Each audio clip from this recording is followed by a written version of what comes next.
counsel. Who has given counsel to the Who Lord? can question any of his words? Can question any of his Who words? can teach the one? Who can teach the Who one knows all things? Who can fathom all? Who can fathom all his wondrous deeds? Behold our God, Behold our seated on his God, seated throne. on his throne. Come, let us adore. Come, let us adore. Behold our King. Nothing can compare. Nothing can compare. Come, let us adore Come, him. let us adore him. Behold our God. Behold our God, Seated on his throne. seated on his Come, throne. let us adore Come, him. let us adore him. Behold our King. Behold our Nothing God. can compare. Nothing can compare. Come, let us adore Come, him. let us adore him.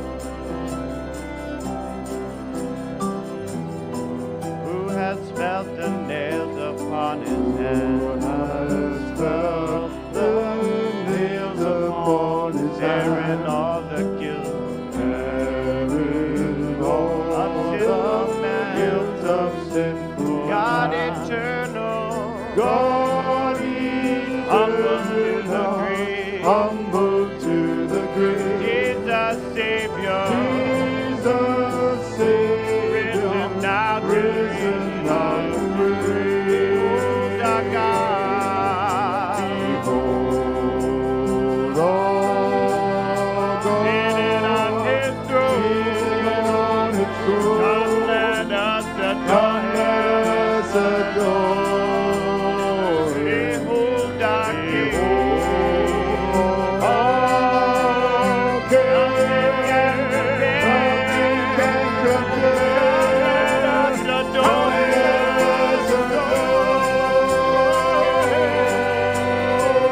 Behold our God. Behold our God, Seated on his throne. seated on the throne.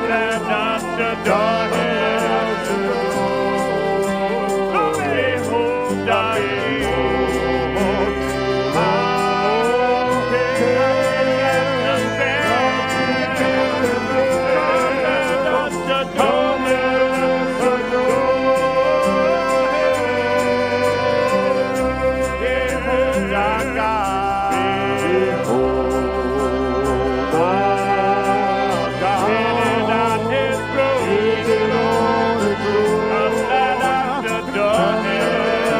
Behold our King. Thank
you.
Come in our midst.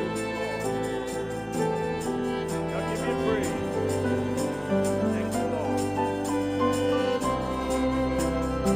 Thank you, Lord. We understand.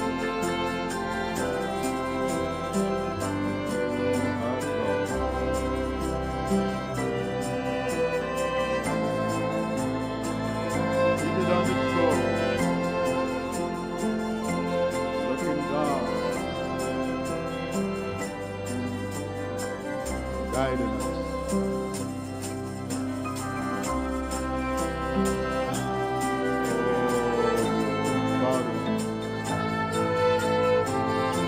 Yes, Now He is. wait upon you.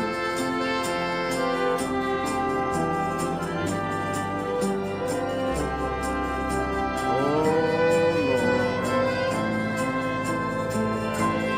you have given us your word,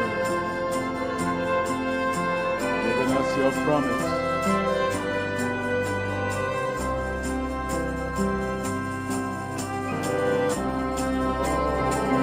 We yield to you.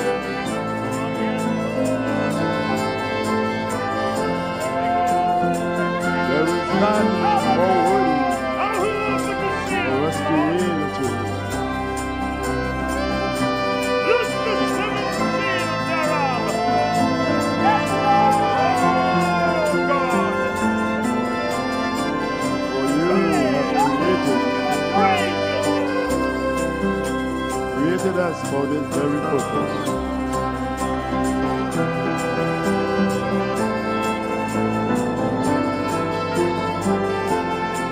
We will honor you. We are here to give you praise. Mighty God. Only you yourself, God. The King of glory. God, Oh, praise the living God. Most High. Thou art the Most High God. Oh, yes. God, Lord.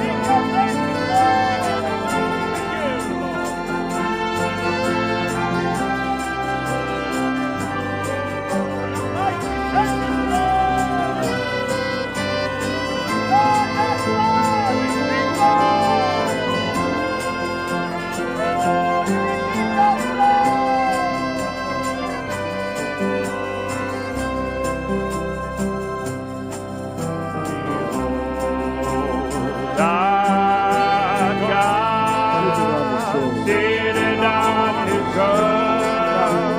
Come, let us adore Him. Behold, our King. Nothing can compare. Come, let us adore Him. behold our God. Behold, our God. Seated on his Seated on His Come, throne. let us adore. Come, let us adore Him. Behold our King. Behold, our King. Nothing can compare. Come, let us adore. Come, let us adore Him. Behold our God. Our God, Seated on his throne. seated on His throne. Come, let us adore. Come, let us adore Him. Behold our King. Behold, our King. Nothing can Nothing can compare. Come, let us adore. Come, let us adore Him. Who has held the ocean in his hands?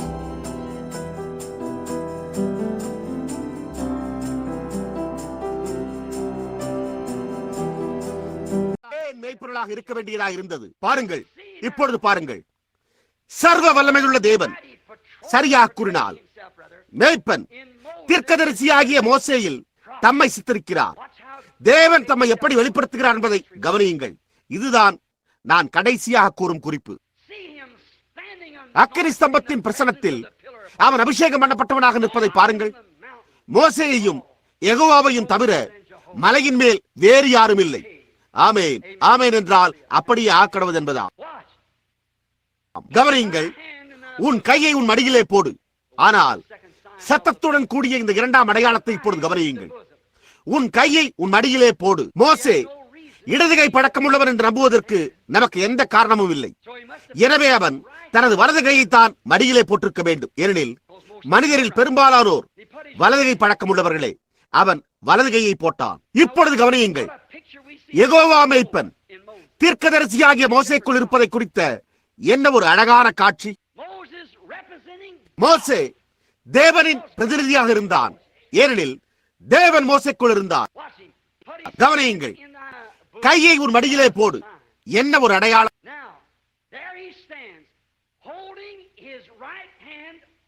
இப்பொழுது அதோ அவன் தன் வலது கையை தன் இதயத்தின் மேல் வைத்தவனாய் அங்கு நின்று கொண்டிருக்கிறான். இப்படி நின்று கொண்டிருக்கிறான். அங்குதான் மீட்பின் ரகசியங்கள் உலக தோற்றத்திற்கு முன்பிருந்தே மறைக்கப்பட்டிருந்தன. ஏன் மேய்ப்பர்கள் என்பதற்கு இதோ இயேசு தேவனின் வலதுகரம் என்பதை நாம் எல்லோருமே அறிவோம். மோசே அவரை அப்படியே சித்தரிக்கிறான்.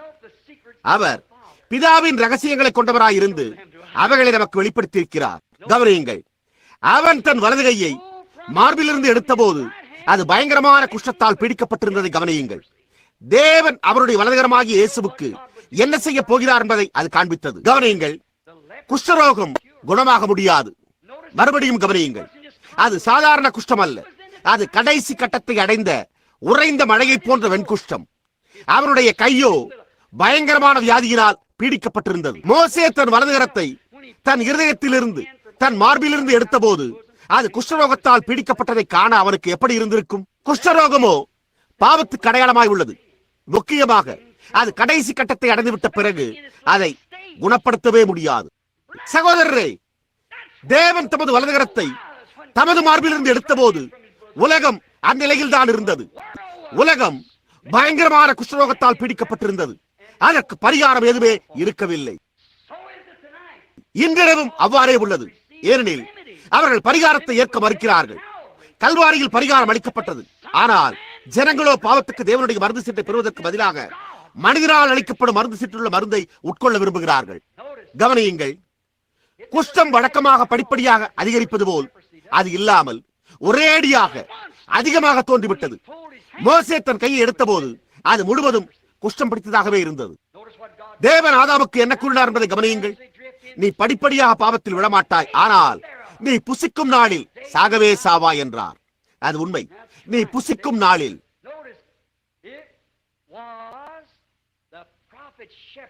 கவனியுங்கள்.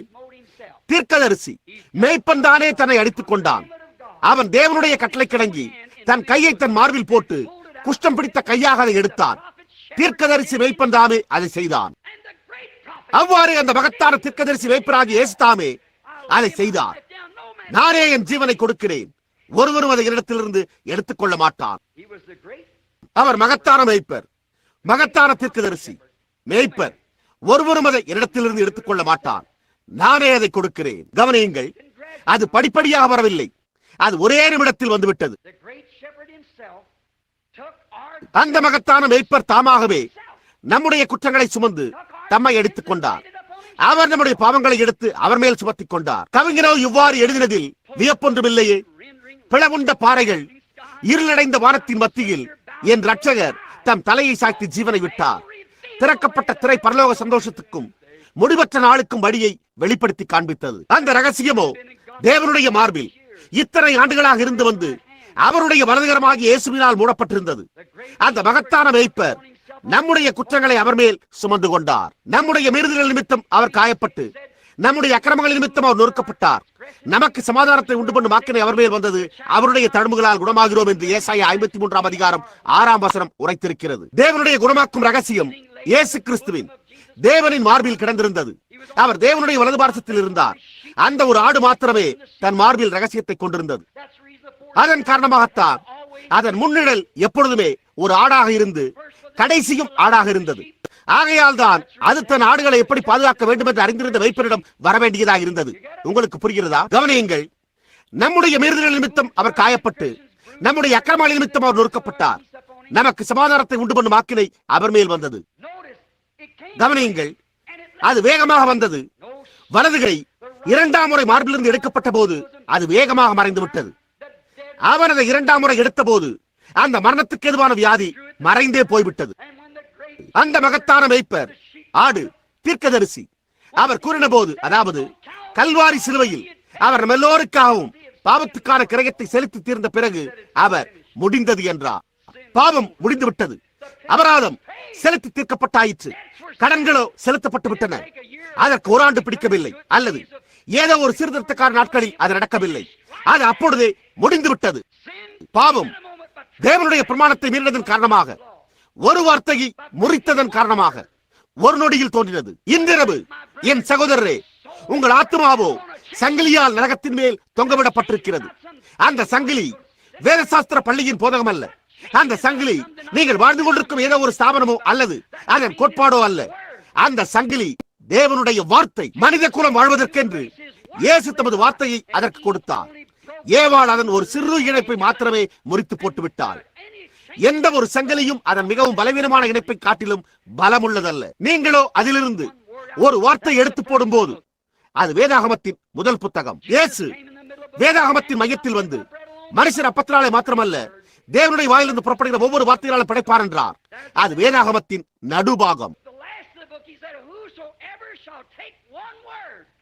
வேதாகமத்தின் கடைசி புத்தகத்திலும் ஒருவர் இதிலிருந்து ஒரு வார்த்தை எடுத்து போட்டால், ஒரு வார்த்தைக்கு தவறான அர்த்தம் உரைத்தால், அவன் பங்கை ஜீவ புத்தகத்திலிருந்து எடுத்து போடுவேன் என்றார். நீங்கள் தேவனுடைய வார்த்தையில் தொங்கிக் கொண்டிருக்கும் நரகத்தை கடந்து கொண்டிருக்கிறீர்கள்.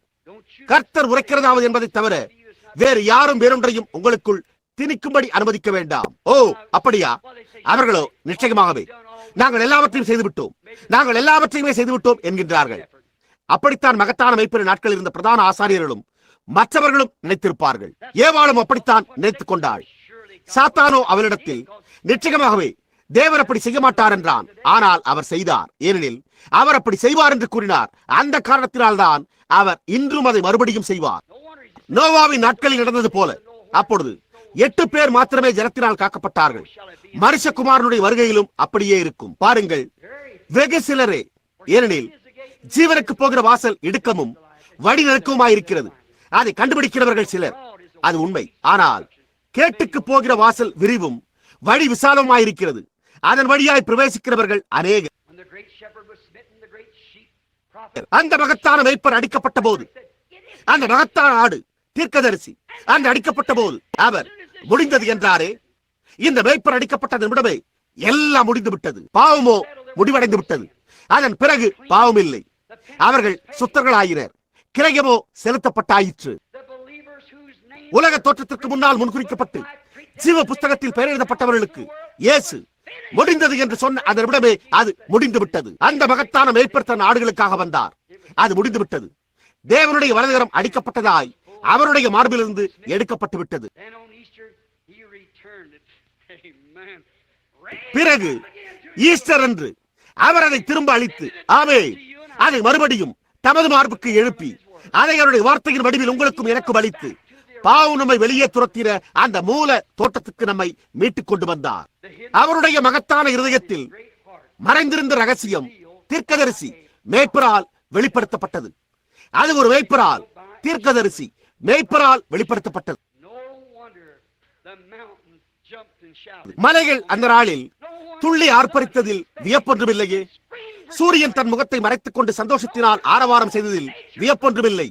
இயற்கை அனைத்துமே அவிழ்த்து விடப்பட்டதில் வியப்பொன்றுமில்லையே. காற்று மரங்களை அசைத்து அசைத்து அவை களிப்பால் துள்ளின. மலையின் மேல் தீர்க்கதரிசி மேய்ப்பர் ஜீவ புஸ்தகத்தில் பெயர் எழுதப்பட்டிருந்த ஒவ்வொருவரையும் மீட்பதை அவை கண்டன. அவை தங்களுடைய சொந்த இயற்கையும் மீட்கப்பட்டன என்பதையும் கண்டன.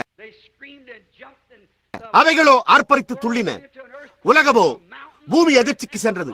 மலைகள் பிளந்தன, பாறைகள் உருண்டு விழுந்தன, சூரியன் அஸ்தமித்தது. எல்லாமே நடைபெற்றது. எந்த கூட்டத்திலும் நடைபெறுவது போல மேய்ப்பர் முடிந்தது என்று உங்களுக்கு வெளிப்படுத்தும் போது நான் குதிக்கும் நேரங்களையும் களிப்பான நேரங்களையும் கண்டிருக்கிறேன். ஆனால் யாருக்குமே காயப்பட்டதில்லை. மலைகள் உருண்டு விழுந்தன, சூரியன் அஸ்தமித்தது, எல்லாமே நடந்தது. ஆனால் யாருமே காயப்படவில்லை. கூட்டங்களில் தேவனுடைய வல்லமை வெளிப்பட்டு அவர்கள் உலகத்தினின்றும் உலகத்தின் காரியங்களினின்றும் விடுதலை அடைந்து கர்த்தருடைய மகிழ்ச்சி சபையோடு நிறைப்பதை நான் கண்டிருக்கிறேன். அவர்களோ நின்று கூச்சலிட்டு கதறி தேவனுடைய மகிமைக்கென்று உறக்க சத்தமிடுவதுண்டு. ஆனால் நானோ எதையும் ஒழுங்கீனமாக கண்டதே இல்லை. அவை அனைத்தும் ஒழுங்காகவே இருந்தன. ஏனெனில் அவர்கள் பெயர் உலகத் தோற்றத்திற்கு முன்பே ஆட்டுக்குட்டியானவரின் ஜீவ புஸ்தகத்தில் எழுதப்பட்டிருந்ததை அறிந்து கொண்டனர். மகத்தான தீர்க்கதரிசி மேய்ப்பர் அவர்களுக்கு செய்தியை கொண்டு வந்தார். அவர்கள் அந்த தீர்க்கதரிசி மேய்ப்பரால் விடுவிக்கப்பட்டனர். மற்ற மத சம்பந்தமான ஆதிக்கங்கள் அதை குறித்து என்ன கூறின போதிலும் என்ன சம்பவித்தது என்று அவர்களுக்கு தெரியும். அன்று மேய்ப்பர்கள் என்ன சம்பவித்தது என்று அறிந்து கொண்டது போல இவர்களும் அறிந்து கொண்டனர்.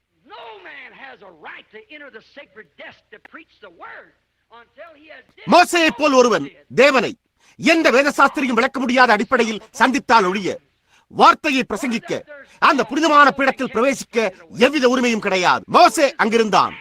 இஸ்ரவேல் ஜனங்களின் தலைவர்கள், ஓ அது அர்த்தமற்றது, அதை கண்டதாக நீ கற்பனை செய்திருப்பாய், அது மூடத்தனம் என்று கூறின போதிலும் அதை அவனிடத்திலிருந்து எடுத்து போட முடியவில்லை. அவனோ அதை அறிந்திருந்தான். அவன் அங்கிருந்தான். அவனுக்குத்தான் அது சம்பவித்தது. ஒரு வேத சாஸ்திர பட்டம் அல்லது ஒரு பாண்டித்யம் பெற்ற எந்த மனிதனுக்குமே அவன் முதலாவதாக தேவனை முகமுகமாய் அக்கிரிஸ்தபத்தில் சந்திக்காமல் பிரசங்க பீடத்தில் இருந்து இயேசு கிறிஸ்துவின் செய்தியின் மேல் உரிமை கோர யாதொரு உரிமையும் கிடையாது. தன்னை செய்தியை கொண்டு வருபவன் என்று அழைத்துக் கொள்ள எந்த உரிமையும் இல்லை. ஏனெனில் அந்த அனுபவத்தை உலகில் உள்ள வேத சாஸ்திரிகள் அனைவருமே விளக்கி கொடுத்து உங்களிடமிருந்து அகற்றி போட முடியாது. அது உங்களுக்கு சம்பவித்து விட்டது. நீங்கள் அறிந்தீர்கள். நீங்கள் அதை குறித்து அறிந்திருக்கிறீர்கள். யார் என்ன சொன்னாலும் கவலைப்பட வேண்டியதில்லை. அவர்கள் எவ்வளவுதான் அந்த நாட்கள் கடந்து விட்டன, அது அப்படியல்ல என்று சொன்ன போதிலும் நீங்களோ அது உங்களுக்கு சம்பவித்து விட்டது. அது வார்த்தையின்படி அமைந்துள்ளது. ஆம், ஆகையால் தான் அந்த சத்தம் அவனுடன் பேசினது என்று மோசே அறிந்திருந்தான். வார்த்தையின் சத்தமாயிருந்தது. தேவன் ஆபிரகாமிடம், உன் சந்ததியார் 400 வருஷம் சஞ்சரிப்பார்கள், ஆனால் அவர்களை நான் விடுவிப்பேன் என்று கூறினார் என்பதை அவன் அறிந்திருந்தான். 400 வருஷம் முடிந்து விட்டதையும் அவர் அதை செய்ய அழைக்கப்பட்டிருக்கிறான் என்றும் அறிந்திருந்தார். புருஷர்களே, ஸ்திரீகளே, இந்த கடைசி நாட்களில் மாம்சமான யாவர் மேலும் தமது ஆவியை ஊற்றுவதாக தேவன் வாக்களித்துள்ளார். அவர் பரிசுத்தாவின் அபிஷேகத்தை அனுப்பி கரைதரையற்ற மனவாட்டியை அழைக்கப் போவதாக வாக்களித்துள்ளார். அவர் அப்படி செய்வதாக வாக்களித்துள்ளார். அவர் அதை செய்து நிறைவேற்றுவார். கூலிக்கு அமர்த்தப்பட்ட இந்த மேய்ப்பர்களுக்கு செவி கொடுக்காதீர்கள். அவர்களோ உங்களை வழிதவர செய்து விடுவார்கள். பரிசுத்த ஆவியானவர் மாத்திரமே உங்களுக்கு தமது வார்த்தையிலிருந்து ஆட்டின் ஆகாரத்தை போஷிக்கும் மேய்ப்பராய் இருக்கிறார். அது எப்பொழுதும் மேய்ப்பரின் மூலமாகவே வருகிறது. அவர் நம்முடைய மேய்ப்பர். அவருக்கு செவி கொடுங்கள். நீங்கள் அவருடைய மந்தையின் ஆடுகளாய் இருக்கிறீர்கள். நீங்கள் அப்படி இருந்தால் அவருடைய சத்தத்திற்கு செவி கொடுப்பீர்கள். மற்றவர்கள் சொல்வதை அல்ல, அவர் என்ன கூறுகிறார் என்பதற்கே செவி கொடுங்கள். அந்நிய சத்தத்தை குறித்து உங்களுக்கு ஒன்றுமே தெரியாது. ஓ என்னே, அந்த மகத்தான மேய்ப்பன் தீர்க்கதரிசி அங்கு நின்று கொண்டு வியாக்கியானம் உரைத்து மற்றவர்களுக்கு அறிமுகம் செய்து வைப்பதை கவனியுங்கள். யோவான் யோர்தான் நதியில் நிற்கையில் என்ன கூறினான் என்று பாருங்கள். அவரோ அங்கு நின்று கொண்டு பிரசங்கிக்கும் போது வேலை வருகிறது என்று கூறினான். கவனியுங்கள், யோவான் ஒரு ஆசாரியனின் மகன். அவர்கள் எப்பொழுதுமே தங்கள் தகப்பனின் வழியை பின்பற்றுபவர்கள். அப்படித்தான் நாம் நமது தகப்பனின் பெயர்களை பெற்றுள்ளோம். அவர்கள் என்ன செய்த போதிலும் அவர்களை அந்த பெயரால் தான் அழைத்தார்கள். யோவான் தன் தகப்பனைப் போலவே ஆசாரியனாவான் என்று கருதப்பட்டான். கர்த்தருடைய தூதன் யோவானின் தகப்பன் சகரியாவை சந்தித்த பிறகு எலிசபெத் கர்ப்பமுற்றாள் என்பதை நீங்கள் அறிவீர்கள். இயேசுவின் தாய் அவள் வீட்டுக்கு சென்ற போது அவள் ஏற்கனவே 6 மாத கர்ப்பிணியாயிருந்தாள். ஆனால் குழந்தைக்கு ஜீவன் இல்லை. குழந்தை அசையாததனால் அவளுக்கு பயம் உண்டானது. அது இயல்பு நிலையை கடந்து விட்டதாயிருந்தது. பரிசுத்த ஆவி கர்த்தருடைய தூதன் மரியாளுக்கு தோன்றி அவள் புருஷனை அறியாமலேயே பிள்ளை பெறுவாள் என்று கூறி எலிசபெத்தின் நிலையையும் கூறினான். அவள் எலிசபெத்தினிடம் இதை கூற யூதேயாவின் மலைகளுக்கு சென்றாள். அவள் எலிசபெத்தை சந்தித்த போது அவள் தாயாக போகிறாள் என்பதை கூறினாள்.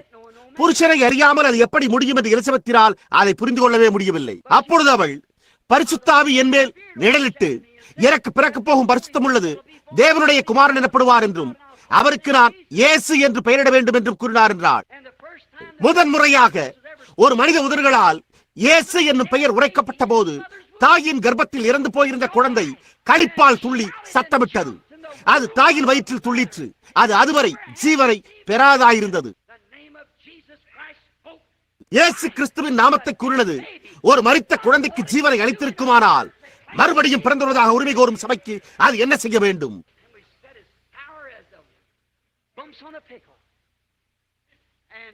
நாமோ ஊறுகாயை போல புளிப்புள்ளவர்களாக அதை கண்டும் காணாமல் விட்டுவிடுகின்றவர்களைப் போல அமர்ந்துள்ளோம். நீங்கள் எழுந்து நின்று உங்கள் அறிக்கையை சாட்சியாக கூறி இந்த அற்றமற்ற காரியங்களை கடிந்து கொண்டு இயேசு கிறிஸ்து நேற்று இன்றும் என்று மாறாதவர் என்று கூற பயப்படுகிறீர்கள். இது கிறிஸ்துமஸ் நேரம். சாண்டா கிளாஸ் போன்றவைகளை அகற்றி வர்த்தகமாக்கியுள்ள வேனத்தையும் புறம்பே தள்ளுங்கள். சாண்டா கிளாஸை குறித்து நீங்கள் வேதத்தில் எங்கு கேள்விப்பட்டிருக்கிறீர்கள்? அது ரோம கட்டுக்கதை. அது ஒன்றுமே இல்லை. அப்படி ஒன்றுமே கிடையாது. அப்படிப்பட்ட அர்த்தமற்ற காரியங்களை உங்கள் பிள்ளைகளுக்கு கற்றுத்தராதீர்கள். ஒரு நாள் நீங்கள் அவர்களிடத்தில் அது கட்டுக்கதை என்றும் அவர்களிடம் பொய் உரைத்தீர்கள் என்றும் கூற வேண்டிய நிலைமை ஏற்பட்டுவிடும். அது இயேசு கிறிஸ்துவை குறித்து நீங்கள் கொண்டுள்ள சாட்சியை பாதித்துவிடும். அவன் ஒரு கால் இதுவும் அதை போன்ற கட்டுக்கதையாக இருக்கக்கூடும் என்று சொல்லக்கூடும். நீங்கள் மகத்தான மேய்ப்பர் தீர்க்கதரிசியாக இயேசு கிறிஸ்துவை அவருக்குரிய கிறிஸ்துமஸில் மீண்டும் வையுங்கள். கவனியுங்கள். இந்த தீர்க்கதரிசி யோவான் அங்கு நின்று கொண்டு சொல்வதை கேளுங்கள். அவன் ஒரு பெரிய மேய்ப்பன், தீர்க்கதரிசி என்று நாம் அறிவோம். இப்பொழுது அவனிடம் ஒரு செய்தி இருந்தது. அவன் இயேசுவை அறிமுகப்படுத்த போவதாக இருந்தான் என்பதை தூதன் அறிந்திருந்தான். இப்பொழுது அவனால் ஏதோ ஒரு வேதசாஸ்திர பள்ளிக்கு செல்ல முடியவில்லை. அவ்வாறு சென்றிருந்தால் அவர்கள், உனக்கு தெரியுமா, பண்டிதர் இன்னார் இன்னார் அந்த ஸ்தானத்தை வைக்க வேண்டும், அவரை நீ அறிமுகம் செய்ய வேண்டும், உனக்கு தெரியும் என்றெல்லாம் அவர்கள் கூறியிருப்பார்கள். பாருங்கள், அவன் மனிதனுடன் சம்பந்தம் கலக்கவே முடியவில்லை. அவனுக்கு 9 வயதான போது தேவனுக்கு முன்பாக வழியை ஆயத்தம் பண்ணுவதற்காக அவன் வனாந்தரத்துக்கு சென்றதாக நமக்கு கூறப்பட்டுள்ளது. மேய்ப்பர்களும் அந்த இடத்திலிருந்துதான் வந்தனர். கவனியுங்கள், அவனுடைய செய்தியானது பட்டம் பெற்ற ஒரு வேதசாஸ்திரியின் செய்திகளைப் போன்று கடினமான சொற்கள் கொண்டதாக இருக்கவில்லை. அவர் மார்க்க சம்பந்தமானவர்களை பார்த்து, ஓ விரியன் பாம்பின் சந்ததியரே, பாம்பின் கூட்டமே என்று அழைத்தான். அவனோ வனாந்தரத்தில் பாம்பைத்தான் கண்டிருந்தான். அவன் கண்ட மிகவும் தாழ்வான ஒன்று பாம்பே. அவன் அந்நாளின் ஆசாரியர்களையும் குருவானவர்களையும் வேதசாஸ்திரிகளையும் ஒரு பாம்பின் கூட்டம் என்றுதான் அழைத்தான். அவன் வருங்கோபத்துக்கு தப்பித்துக் கொள்ள உங்களுக்கு வழிகாட்டினவன் யார்? நாங்கள் அதை சேர்ந்தவர்கள், அதை சேர்ந்தவர்கள் என்று சொல்ல நினையாதிருங்கள். ஏனென்றால் நான் உங்களுக்கு சொல்லுகிறேன், தேவன் இந்த கல்லுகளினாலே ஆபிரகாமுக்கு பிள்ளைகளை உண்டு பண்ண வல்லவராக இருக்கிறார் என்றான். கற்களைத்தான் அவன் வனாந்திரத்தில் கண்டிருக்கிறான். கோடாரியானது மரங்களின் வேறருகே வைத்திருக்கிறது. இவைகளைத்தான் அவன் கண்டிருந்தான். பாம்புகள், மரங்கள், வனாந்திரம். பாருங்கள், இதுதான் அவன் செய்தியாயிருந்தது. அவனுக்கோ வேத சாஸ்திரத்தில் பாண்டித்ய பட்டம் பெற்றவர் உபயோகிக்கும் கடினமான சொற்கள் ஒன்றுமே தெரியாது. இதையெல்லாம் இல்லை என்று விவரிக்க அவன் இயற்கையை அனுசரித்தே பிரசங்கம் செய்தான். அதைத்தான் நாங்களுக்கு காண்பித்துக் கொண்டிருக்கிறோம். மேய்ப்பனின் கோல். மேய்ப்பன் ஆடுகள் போன்ற இயற்கையை அனுசரித்தவை. யோவான் என்ன செய்தான்? அவன் ஒரு பெரிய காரியத்தை செய்ய வேண்டியதாக இருந்தது. அவன் ஒருவனே மேசியாவை அறிந்து கொள்ள வேண்டியவன். அவன், நான் சொல்லுகிறேன், அவர் இப்பொழுது உங்கள் நடுவில் நின்று கொண்டிருக்கிறார். நீங்கள் அவரை அறியாதிருக்கிறீர்கள். ஏனெனில் உங்கள் வேத சாஸ்திரம் உங்களை கட்டி போட்டிருக்கிறபடியால் நீங்கள் எங்கிருக்கிறீர்கள் என்பதை அறியாமல் இருக்கிறீர்கள் என்றான். ஒரு நாள் இயேசு நடந்து வந்தார். அவன், இதோ உலகத்தின் பாவத்தை சுமந்து தீர்க்கிற தேவாட்டுக்குட்டி என்றான். ஆட்டுக்குட்டி, அல்லேலூயா, உண்மையான பாவ நிவாரண பலியாயிற்று. ஏதேன் தோட்டம் முதற்கொண்டு பலி செலுத்தப்பட்ட ஒவ்வொரு ஆடும் நிழலா இருந்து வந்த அவர் ஒரு சாதாரண மனிதனாக நதி அண்டையிலே நடந்து வருகிறார். அவர்களோ, யோவானே, நீ எப்படி அறிந்து கொண்டாய்? எனக்கொன்று வித்தியாசம் தெரியவில்லையே என்றனர். அதற்கு அவனோ, நான் சாட்சியாக உரைக்கிறேன், தேவ ஆவியானவர் புறாவை போல் இறங்கி வருகிறதை கண்டேன். அப்பொழுது ஒரு சத்தம், இவர் என்னுடைய நேசகுமாரன், இவரில் வாசமாயிருக்க பிரியமாக இருக்கிறேன் என்றது என்று கூறினான். புறாவையும் ஆட்டுக்குட்டியையும் கவனியுங்கள். பாருங்கள், ஆம், அது வேற ஏதாகிலும் இருந்திருந்தால், ஓனாய் அங்கு நின்று கொண்டிருந்திருந்தால், புறாவானது அதன் மேல் உட்கார்ந்திருந்திருக்காது. தேவன் தமக்கு அடையாளமாக மிகவும் சாந்தமுள்ள வானத்தின் பறவையாகிய புறாவையும், தமது குமாரனுக்கு அடையாளமாக பூமியிலே மிகவும் சாந்தமுள்ள பிராணியாகிய ஆட்டுக்குட்டியையும் அளித்தார். பாருங்கள், வானத்தின் சுத்தமான பறவை ஒரு காகம் அல்ல, ஒரு பருந்து அல்ல, ஒரு புறா, ஒரு பன்றி அல்ல, ஒரு ஆட்டுக்குட்டி. வேறு எந்த சுவாபமும் ஒன்றாக இணைந்திருக்காது. கவனியுங்கள், புறா ஆட்டுக்குட்டியின் மேல் வந்து அதை வழிநடத்தினது. ஆட்டுக்குட்டிக்கு விருப்பமான வழியில் அல்ல, பிதாவுக்கு விருப்பமான வழியில். அப்படித்தான் ஒரு உண்மையான ஆட்டுக்குட்டி என்று உள்ளது. ஓ, இது கிறிஸ்துமஸ் காலம். ஆடுகளே, தேவன் தமது வார்த்தையினால் மாத்திரமே நடத்துகிறார் என்று உங்களுக்கு தெரியும் அல்லவா? அதுதான் அவருடைய கோல். கவனியுங்கள், ஒன்றும் நடந்திருக்காது. ஆனால் யோவான், மற்றவர்கள் அதை காணவில்லை. ஆனால் நான் சாட்சியாக உரைக்கிறேன், அதை நான் கண்டேன் என்று சொல்லி, இதோ உலகத்தின் பாவத்தை சுமந்து தீர்க்கிற தேவாட்டுக்குட்டி என்று அறிமுகப்படுத்தினான். May I now introduce my நான் முடிக்கும் தருணத்தில் என் கிறிஸ்துமஸ் செய்தியை இப்பொழுது அறிமுகப்படுத்தலாமா? Jesus Christ. இயேசு கிறிஸ்து நேற்றும் இன்றும் என்றும் மாறாதவராயிருக்கிறார். அது அதே ஆட்டுக்குட்டி.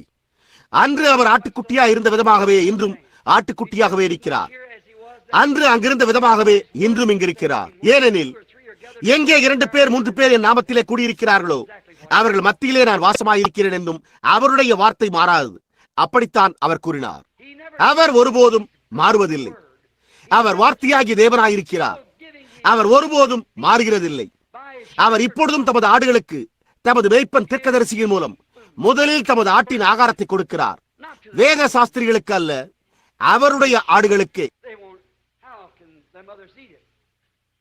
But the wise, notice this, மற்றவர்கள் எப்படி அதை புசிக்க முடியும்? intellectual, ஞானிகள், இதை கவனியுங்கள். ஞானிகளும் கல்விமான்களும் உலகத்தால் நன்கு பயிற்சி பெற்றும் சாண்டா கிளாஸ் என்று ஒன்று உண்டு என்று கூற விரும்புகிறார்கள். there's all kinds of fiction and stuff that they worship. அவர்கள் வார்த்தையாக அவரை ஏற்றுக்கொள்ள மறுத்து எல்லா விதமான கட்டுக்கதைகளையும் வழிபடுகின்றனர்.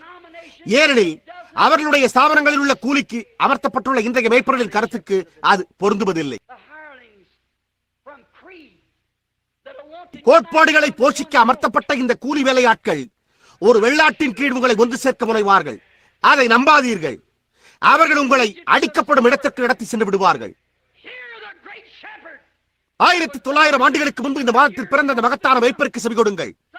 அவருடைய செய்தியில் உண்மையான மேய்ப்பர்கள் தோன்றி தங்கள் ஆடுகளை பாதுகாப்பது எப்படி என்பதை அறிந்திருக்கிறார்கள். கவனித்து பார்ப்போமேயானால் அவர்கள் இன்னும் அதில் விருப்பம் கொண்டிருக்கிறார்கள். அன்று போலவே இன்றும் அவர்கள் இதை ஏற்றுக்கொள்ள மாட்டார்கள். ஏனெனில் அது அவர்களுடைய மத சம்பந்தமான கருத்துக்களின் சுவையோடு பொருந்துவதில்லை. அவர்களோ அந்த வார்த்தையை திரித்து தங்கள் ஸ்தாபனத்துக்கு ஏற்றவாறு அமைத்துக் கொள்கிறார்கள். அவர்கள் உண்மையான வார்த்தையை பிரசங்கிக்கவே மாட்டார்கள். அவர்கள் பிரசங்கிக்க மாட்டார்கள். அவர்கள் அது அப்போஸ்தலரின் நாட்களுக்குரியது, இதுவல்ல இதன் அர்த்தம் என்கிறார்கள். அது என்ன கூறுகிறதோ அதுதான் அதன் அர்த்தம்.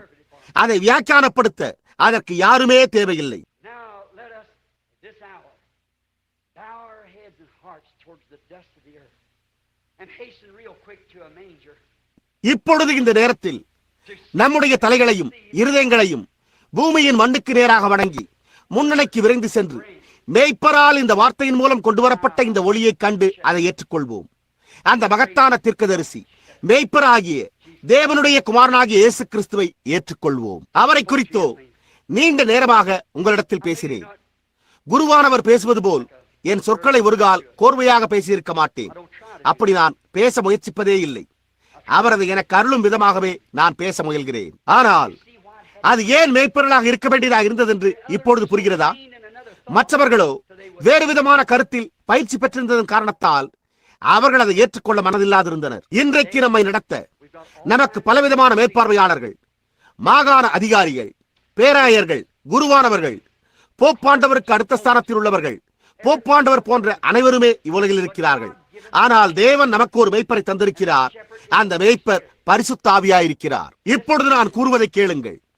அவர் சிந்தனை அல்ல, அவர் தனிப்பட்ட பிரதிப்பெயர். பரிசுத்த ஆவியாகிய அவர், சத்திய ஆவியாகிய அவர் வரும்போது நான் உங்களுக்கு சொன்ன யாவையும் உங்களுக்கு வெளிப்படுத்தி கொடுத்து வரப்போகிற காரியங்களை உங்களுக்கு அறிவிப்பார். அவர்தான் மகத்தான மேய்ப்பர். இந்த மேய்ப்பரைத்தான் இயேசு விட்டு சென்றார். பரிசுத்த ஆவிதான் வேதாகமத்தை எழுதினார். அப்படித்தான் வேதம் உரைக்கிறது. தேவனுடைய பரிசுத்த மனுஷர்கள் பரிசுத்த ஆவியினால் ஏவப்பட்டு வார்த்தையை எழுதி வைத்தனர் என்று வேதம் உரைத்துள்ளது. இப்பொழுது அப்படி இருக்க பரிசுத்த ஆவி உங்களை ஒரு கோட்பாட்டுக்கு இழுப்பாரா? வார்த்தை கூறாத ஒன்றுக்கு அவர் உங்களை இழுப்பாரா? அது முற்றிலும் கூடாத காரியம். பரிசுத்த ஆவி இதைத்தான் நீங்கள் செய்ய வேண்டும் என்று கூறிவிட்டு மறுபடியும் திரும்பி இல்லை, நான் கூறினதோ தவறு, சபை கூறுவதன்படி செய்யுங்கள் என்று சொல்வாரானால் அவர் பொய்யராயிருப்பார். இப்பொழுது நீங்கள் வேற எதற்கோ செவி கொடுத்து அது உங்களை வார்த்தைக்கு நடத்தும் உண்மையான மேய்ப்பராகிய பரிசுத்த ஆவியிடமிருந்து விலகச் செய்து உங்களுக்கு அனுபவம் இல்லாமல் உங்கள் வாழ்க்கையில் பரிசுத்த ஆவியின் சாட்சி இல்லாதிருக்குமானால், தேவன் ஒருவரே, அவர் ஒருவர் மாத்திரமே நித்திய ஜீவனை கொண்டவராக இருக்கிறார். அவரே நித்திய ஜீவன். தொடக்கமுள்ள எதற்கும் முடிவு உண்டு. நீங்கள் சபையின் அங்கத்தினர்களாக இருப்பீர்களேயானால் அதற்கு ஒரு தொடக்கம் உண்டு. ஆனால் தேவனுடைய வார்த்தைக்கு தொடக்கம் இல்லை. தேவனுக்கு தொடக்கமே கிடையாது. நீங்கள் தேவனால் பிறந்தவர்களானால் நீங்கள் வார்த்தையினால் பிறந்திருக்கிறீர்கள். அப்பொழுது நீங்கள் தேவனுடைய குமாரனாகின்றீர்கள்.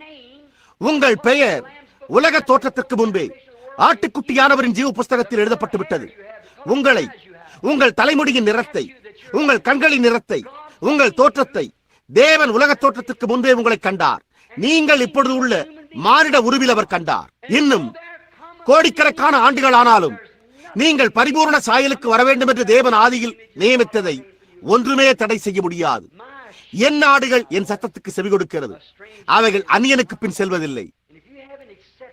நீங்கள் இன்றிரவு அந்த நித்திய ஜீவனை ஏற்றுக்கொள்ளாமல் முன்னணியில் ஒரு சிறு குழந்தை கடத்தப்பட்டு அதை சுற்றிலும் சாஸ்திரிகள் இருக்கும் கட்டுக்கதையை நீங்கள் பார்த்துக் கொண்டிருப்பீர்களேயானால் அப்படிப்பட்ட காரியங்களை விசுவாசிக்காதீர்கள். நான் நல்லவராக இருப்பேன், நான் இதை செய்வேன், நான் சபையை சேர்ந்து கொள்வேன், இவ்வளவுதான் நான் செய்ய வேண்டும் என்று நினைக்க முயற்சிக்காதீர்கள். அப்படியானால் நீங்கள் இழக்கப்பட்டு போவீர்கள். உங்களுக்கு நித்திய ஜீவன் இல்லாமற் போனால் நீங்கள் எப்படி என்னென்றைக்கும் ஜீவிக்க முடியும்? நீங்கள் ஒரு சோளத்தை எடுத்துக் கொள்ளலாம். காண்பதற்கு அது எவ்வளவு அழகா இருந்தாலும் எனக்கு கவலை இல்லை. விஞ்ஞானம் ஒரு சோளத்தை உற்பத்தி செய்துள்ளது. அதை நீங்கள் வெட்டி திறந்து பார்த்தால் அதற்கு அதே விதமான ஈரப்பசை, அதே விதமான உட்பாகம், வயலில் விளைந்த தானியத்திற்கு உள்ள எல்லாமே உள்ளது. நீங்கள் சோதனை கூடத்தில் பரிசோதனை செய்து பார்த்தால் இவ்விரண்டிற்கும் வித்தியாசம் கண்டுபிடிக்க முடியாது. இரண்டையும் சோள ரொட்டி செய்வதற்கு உபயோகப்படுத்தலாம். இரண்டுமே சோள சீவல் செய்ய உதவும். ஆனால் அவை இரண்டுக்கும் வித்தியாசம் கண்டுபிடிக்க வேண்டுமானால் அவைகளை நிலத்தில் விதைக்க வேண்டும். மனிதனால் உண்டாக்கப்பட்ட சோளம் அங்கேயே தங்கி அழுகி போய் மேலே வளர்வதில்லை. ஆனால் தேவன் உண்டாக்கிற சோளமோ ஜீவனை பெற்றதாய் மறுபடியும் பிழைக்கிறது. நீங்கள் ஒரு கிறிஸ்தவனை போல பாவனை செய்யலாம். நீங்கள் ஒரு கிறிஸ்தவனை போல ஒரு சபைக்கு செல்லலாம். நீங்கள் ஒரு கிறிஸ்தவனை போல உங்கள் பெயரை ஒரு புத்தகத்தில் எழுதி வைக்கலாம். நீங்கள் ஒரு கிறிஸ்தவனை போல ஒரு ஸ்தாபனத்தில் சேர்ந்து கொள்ளலாம். அதெல்லாம் சரிதான். ஆனால் நல்ல மேய்ப்பன் தன் ஜீவனை கொடுத்ததனால் கிடைக்கப்பட்ட அந்த நித்திய ஜீவன் உங்களுக்குள் இல்லாமற் போகுமேயானால், தேவன் பெந்தேகோஸ்தே நாளில் இறங்கி வந்த போது சீனாய் மலையின் மேல் இருந்த முதல் மேய்ப்பனாகிய மோசேயிடம் அவர் வந்தது போலவே ஒரு அக்கினிப்பந்தில் இறங்கி வந்தார். அவர் இறங்கி வந்த போது அக்கினிமயமான நாவுகளாக தம்மை பிரித்துக் கொண்டு ஒவ்வொருவர் மேலும் அமர்ந்தார். தேவன் தம்மை பிரித்துக் கொண்டு தமது ஜனங்களுக்குள் வருதல். அதை நீங்கள் பெற்றுக் கொள்ளாமல் போனால் பேதுருவோ அது உங்களுக்கும் உங்கள் பிள்ளைகளுக்கும் தூரத்தில் உள்ள யாவருக்கும் என்றார். நண்பர்களே, வேத சாஸ்திர கட்டுக்கதை எதற்கும் செவி கொடுக்காதீர்கள். நீங்கள் மறுபடியும் பிறக்க வேண்டும். அப்படி பிறக்கும் போது உங்களுக்குள் இருக்கும் ஆவியானது தேவனுடைய ஒரு பாகமாய் இருந்து தேவனுடைய வார்த்தை ஒவ்வொன்றுக்கும் சத்தியம் என்று சாட்சி பகர்கிறது. அந்த அனுபவத்தை நீங்கள் பெறாமல் இருந்தால் நாம் விரைந்து முன்னணியில் உள்ள வார்த்தைக்கு செல்வோம். நாம் வேத சாஸ்திர சொற்களால் அலங்கரிக்கப்பட்ட சபைகளை விட்டு தூர விலகி வேதாகமத்துக்கு, தேவனுடைய வார்த்தைக்கு, மேசியா அறியப்படுகின்ற அந்த உண்மையான முன்னணிக்கு விரைந்து செல்வோம். நம்முடைய தலைகள் வணங்கியிருப்பதோடு நாம் ஜெபம் செய்வோமாக.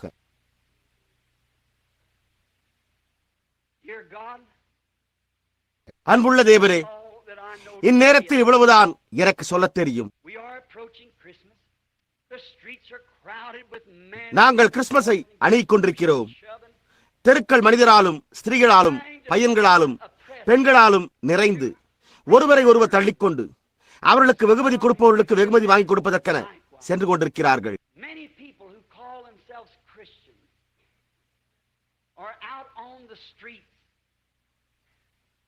தங்களை கிறிஸ்தவர்கள் என்று அழைத்துக் கொள்ளும் அநேகர் கிறிஸ்துமஸ் வெகுமதிகளாக சிகரெட்டுகளையும் மதுவையும் வாங்குவதற்கு தெருக்களில் போய்க் கொண்டிருக்கிறார்கள்.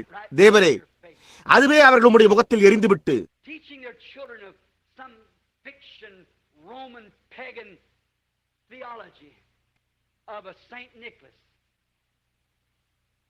தங்கள் பிள்ளைகளுக்கு சில கட்டுக்கதைகளை, பரிசுத்த நிக்கோலஸ் என்னும் ரோம அஞ்ஞான பழக்க வழக்கத்தை, உலகத்தாரால் எளிதில் ஏற்றுக்கொள்ளப்படும் சில கட்டுக்கதைகளை கற்றுத்தந்து கிறிஸ்துமஸின் உண்மையான கிறிஸ்துவை, உண்மையான ஆட்டுக்குட்டியை புறக்கணிப்பது போல் தோன்றுகிறது. தேவனே, எங்களை நீர் உண்டாக்கிய பூமியின் மண்ணை நோக்கி எங்கள் தலைகள் வணங்கப்பட்டிருக்கும் இந்த இரவு வேளையில் நீரோ ஒருமுறை அந்த பெரிய தீர்க்கதரிசி மெய்ப்பனாகிய ஆபிரகாமிடம், ஆபிரகாமே, நீ சென்று கடற்கரையில் உள்ள மணலை எண்ணி என்றீர்.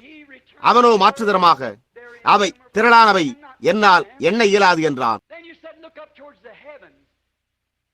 அதன் பிறகு நீர் வானத்தை அண்ணாந்து பார்த்து நட்சத்திரங்களை கணக்கிடு என்றீர்.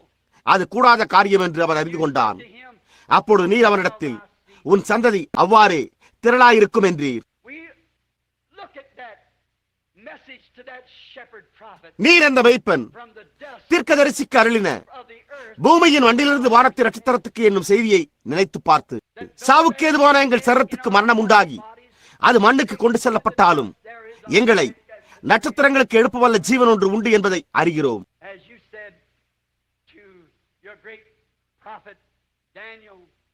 உம்முடைய பெரிய தீர்க்கதரிசியாகிய தானியேலிடம் நீர் கூறினது போன்று, தங்கள் தேவனை அறிந்திருக்கிறவர்கள் கடைசி நாட்களில் பிரபலமான காரியங்களை செய்வார்கள். அநேகரை நீதிக்குட்படுத்துகிறவர்கள் நட்சத்திரங்களைப் போல என்னைக்கும் உள்ள சதா காலங்களிலும் பிரகாசிப்பார்கள். தேவனாகிய கர்த்தாவே, மகத்தான சிருஷ்டிகரே, தேவன் யார் என்று மனிதன் அறிந்து கொள்வதற்கென இயேசு என்னும் உருவில் பூமிக்கு வர மிகவும் சித்தம் கொண்டவரே, நீர் ஒருவர் மாத்திரமே மரணம் என்னும் தண்டனையை ஏற்றுக்கொள்ள முடியும். தேவதூதனோ அல்லது வேறு யாருமே அதை ஏற்றுக்கொண்டிருக்க முடியாது. நீரே தண்டனையை விதித்தவர். நீர் மாத்திரமே நீதியாய் அதை எடுத்து போட முடியும். நீர் ஆவியாய் இருக்கிறபடியினால் மறிக்க முடியாது. ஆகவே மறிப்பதற்கென்று நீர் மாம்சமாகி உம்மால் மீட்கப்பட்டவர்களின் பாவத்தை சுமந்து தீர்க்க எண்ணி ஆட்டுக்குட்டியானவராகி உம்முடைய சொந்த ரத்தத்தால் மீட்கப்பட வேண்டியவர்களை மீட்டுக் கொண்டீர். ஓ, அந்த வரலாறு மிகப்பெரியது கர்த்தாவே. அது அநேகருடைய தலைக்குள் நுழையாமல் கடந்து சென்று விடுகிறது. சிறு யெகோவா முன்னணியில் கிடக்கிறார். அவர் ஒரு குழந்தையாக வாழ வேண்டியதாக இருந்தது. சிறு யெகோவா தொழுவத்தில் பிறந்தார். சிறு யெகோவா தெருவில் பிள்ளைகளோடு விளையாடினார். இளைஞனான சிறு யெகோவா, பள்ளிக்கூட சிறுவனான சிறு யெகோவா, மகத்தான யெகோவா என்பதையெல்லாம் நினைத்து பார்க்கும் போது நீர் இந்த ஸ்தானத்தை எல்லாம் வகித்தீர். அதன் பிறகு ஆட்டுக்குட்டியானவரான யெகோவா, தீர்க்கதரிசியாகிய யெகோவா, நீர் பாவத்திற்கான தண்டனையை அனுபவித்து எங்களுக்கு நித்திய ஜீவனை அளிக்க வேண்டும் என்பதற்காகவே இவை யாவுமானீர். ஓ தேவரே, இவ்வுலகின் ஏழை அபாத்திர சிருஷ்டிகளாகிய எங்களை மன்னித்தருளும். கர்த்தாவே, நீர் எங்களுக்காக எவ்வளவு செய்திருக்கிறீர் என்பதை அறிந்து நாங்களோ அதற்கு பதிலாக மிக குறைவாகவே செய்திருக்கிறோம் என்பதை உணர்ந்து இன்றிரவு வெட்கப்படுகிறோம். நீர் எவ்வாறு பெரிய மார்க்க தலைவர்களின் காலத்தில் வந்தீர். நீர் எவ்வாறு உறுதியாக நின்று பிதாவின் வார்த்தையை பிரதிபலிக்க சித்தம் கொண்டீர். அவர்களுடைய கருத்துக்களுடன் நீர் எவ்வாறு ஒத்துப்போகாமல் இருந்தீர்.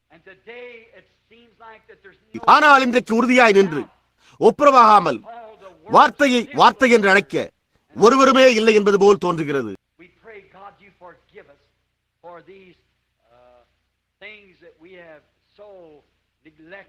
தேவனே, நாங்கள் இவைகளை இவ்வளவாக அசட்டை செய்ததற்காக எங்களை மன்னிக்க வேண்டும் என்று நாங்கள் ஜெபிக்கிறோம். நாங்கள் எங்கள் இருதயங்களை உமக்கு ஒரு முன்னணியாக அளிக்க செய்யும்.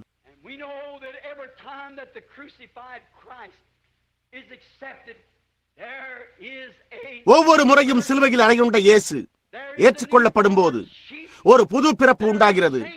ஒரு ஆடு புதிதாய் பிறக்கிறது. அப்பொழுது பரலோகத்தில் தேவதூதர்கள் பாடுகின்றார்கள் என்பதை நாங்கள் அறிந்திருக்கிறோம். மனம் திரும்புகிற ஒரு பாவி நிமித்தம் தேவதூதர்கள் பரலோகத்தில் பாடுகின்றன. இன்றிரவு இங்குள்ள யாராகிலும் உம்மை தேவனுடைய உண்மையான ஈவாக சொந்த இரட்சகராக அறியாமல் இருந்தால், ஏதோ அறிவில் விளைந்த கருத்தல்ல, ஆனால் மறுபடியும் பிறத்தல், உம்முடைய ஆவியினால் பிறத்தல். கர்த்தாவே, எங்கள் தலைகள் வணங்கியுள்ள இந்நேரத்தில் அதை அவர்கள் ஏற்றுக்கொள்ள வேண்டும் என்று வேண்டிக் கொள்ளுகிறோம். கர்த்தாவே, அப்படி செய்யாதவர் யாராகிலும் இருப்பார்களானால் அவர்கள் தங்கள் இருதயங்களில் இப்பொழுது சந்தோஷத்தை பெற்றுக்கொண்டு அன்றைய மேய்ப்பர்களைப் போல் தங்கள் இருதயமாகிய முன்னணியில் வார்த்தையாகிய மேசியாவை கண்டுகொள்வார்களாக. அது அவர்களுக்கு பரிசுத்த ஆவியாக இந்நாளின் மகத்தான மேய்ப்பராக ரூபகாரப்படுத்தப்படுவதாக நாங்கள் இதை இயேசுவின் நாமத்தில் வேண்டிக் கொள்ளுகிறோம். இப்பொழுது நாம் நம்முடைய தலைகளை வணங்கி இருக்கும் போது நமது இருதயங்களும் வணங்கி இருக்கும் என்று நான் நம்புகிறேன். இந்நேரத்தில் என் அருமை சகோதரனே, நீ சபையின் அங்கத்தினனாக இருந்த போதிலும் நான் இப்படி கூறினதினால் உன்னை புண்படுத்தவில்லை என்று நான் நம்புகிறேன். ஒரு சபையை சேர்ந்திருப்பதனால் பரவாயில்லை, நாம் அதை செய்ய வேண்டும். ஆனால் ஓ சகோதரனே, அதை ஏற்றுக்கொள்ளாதே. நீ மறுபடியும் பிறக்க வேண்டும், நீ மறுபடியும் பிறக்க வேண்டும் என்று அந்த மகத்தான தீர்க்கதரிசி மேய்ப்பர் கூறினார். அவர் ஒரு வேத சாஸ்திரியிடம் நீ மறுபடியும் பிறக்க வேண்டும் என்று கூறினார். நீ விசுவாசிப்பதனால் மறுபடியும் பிறக்கவில்லை. அவர்கள் நீ விசுவாசிக்கும் போது மறுபடியும் பிறந்து விடுகிறாய் என்கின்றனர். ஆனால் வேதமோ பிசாசுகளும் கூட விசுவாசிக்கின்றன என்று உரைத்துள்ளது. இப்பொழுது கவனியுங்கள், அதுவல்ல, அது ஒரு அனுபவம். நீங்கள் நான் நல்ல வாழ்க்கை வாழ்ந்து வந்திருக்கிறேன் என்று கூறலாம். அப்போஸ்தலரும் கூட அப்படித்தான் இருந்து வந்தனர். ஆனால் அவர்கள் பரிசுத்த ஆவியை பெறும் வரைக்கும் மறுபடியும் பிறக்கவே இல்லை. அவர்கள் பரிசுத்த ஆவியை பெறும் வரைக்கும் குணப்படவில்லை. காட்டிக் கொடுப்பதற்கு முந்தைய இரவு உங்களுக்கு நினைவிருக்கிறதா? அல்லது காட்டிக் கொடுக்கப்பட்ட அன்று, காட்டிக் கொடுக்கப்படுவதற்கு சற்று முன்பு இயேசு சீமோன் பேதுருவிடம் நீ குணப்பட்ட பின்பு உன் சகோதரனை ஸ்திரப்படுத்து என்றார். பேதுரு அவரை 3.5 வருடங்களாக பின்பற்றி பிசாசுகளை துரத்தி வியாதியஸ்தர்களை சுகப்படுத்தி சுவிசேஷத்தை பிரசங்கித்த போதிலும் தேவனுடைய வார்த்தையின்படியாயும் கூட அவன் குணப்பட்டிருக்கவில்லை. இப்பொழுது அப்படிப்பட்ட ஒரு தூதனை இன்றிரவு உங்கள் இருதயங்களில் ஏற்றுக்கொள்ள விரும்புகின்றீர்களா? நீங்கள் உண்மையில் அதை விரும்பினால் மற்றவர்கள் என்ன கூறினாலும் பரவாயில்லை, அது உண்மை. சகோதரனே, சகோதரியே, அது உண்மை என்று நான் அறிந்திருக்கிறேன். எல்லாருடைய தலைகளும் வணங்கி எல்லாருடைய கண்களும் மூடப்பட்டிருக்கும் இந்நேரத்தில் நீங்கள் என்னிடமல்ல, நான் சாதாரண மனிதன், உங்கள் சகோதரன், கிறிஸ்துவனிடத்தில் உங்கள் கரங்களை உயர்த்தி அதை நான் விசுவாசிக்கிறேன், அந்த கிறிஸ்துவை, கிறிஸ்துமஸின் உண்மையான கிறிஸ்துவை என் இருதயத்தில் கொண்டிருக்க விரும்புகிறேன் என்று கூறுவீர்களா? இப்பொழுது உங்கள் கரங்களை உயர்த்துவீர்களா? தேவன் உங்களை ஆசீர்வதிப்பாராக. அது நல்லது. தேவன் உங்களையும் கூட ஆசீர்வதிப்பாராக. என்னே, எல்லாவிடங்களிலும் கரங்கள். அது நடப்பதாக சகோதரனே, அது நடப்பதாக சகோதரியே, அது நடப்பதாக. நண்பனே, தேவனுடைய ஆவியினால் நிரப்பப்படுங்கள். மற்றவர்கள் என்ன கூறினாலும் அதனால் என்ன? நினைவில் கொள்ளுங்கள், அது உங்கள் ஜீவன். நாளை காலை நாம் ஒரு காலை உலகில் இருக்கவும் கூட மாட்டோம். இப்பொழுது நாசியில் உள்ள சுவாசம் நாளை இருக்கும் என்னும் நிச்சயம் நமக்கில்லை. ஒரு கால் நாம் அடுத்த மூச்சை விடாமல் போய்விடக்கூடும். தேவனுடைய கிருபை மாத்திரமே. நீங்கள் எவ்வளவு நல்லவர்களாக வாழ்ந்தாலும் அதனால் என்ன பயன்? ஒருவன் மறுபடியும் பிறக்காவிட்டால் ஒரு காலம் உள்ளே பிரவேசிக்க மாட்டார் என்று இயேசு கூறியுள்ளார். இப்பொழுது மறுபடியும் பிறத்தல் என்னும் சொல் எதை குறிக்கிறது என்று எனக்கு தெரியும். அவர்கள் மறுபடியும் பிறந்தபோது என்ன சம்பவித்தது என்று நாம் வேதத்தில் காண்போம். பேதுரு ஒரு விசுவாசி, அப்போஸ்தலர்கள் விசுவாசிகளே. ஆனால் பெந்தேகோஸ்தே நாளன்று பரிசுத்த ஆவி அவர்கள் மேல் விழும் வரைக்கும் அவர்கள் மறுபடியும் பிறக்கவில்லை.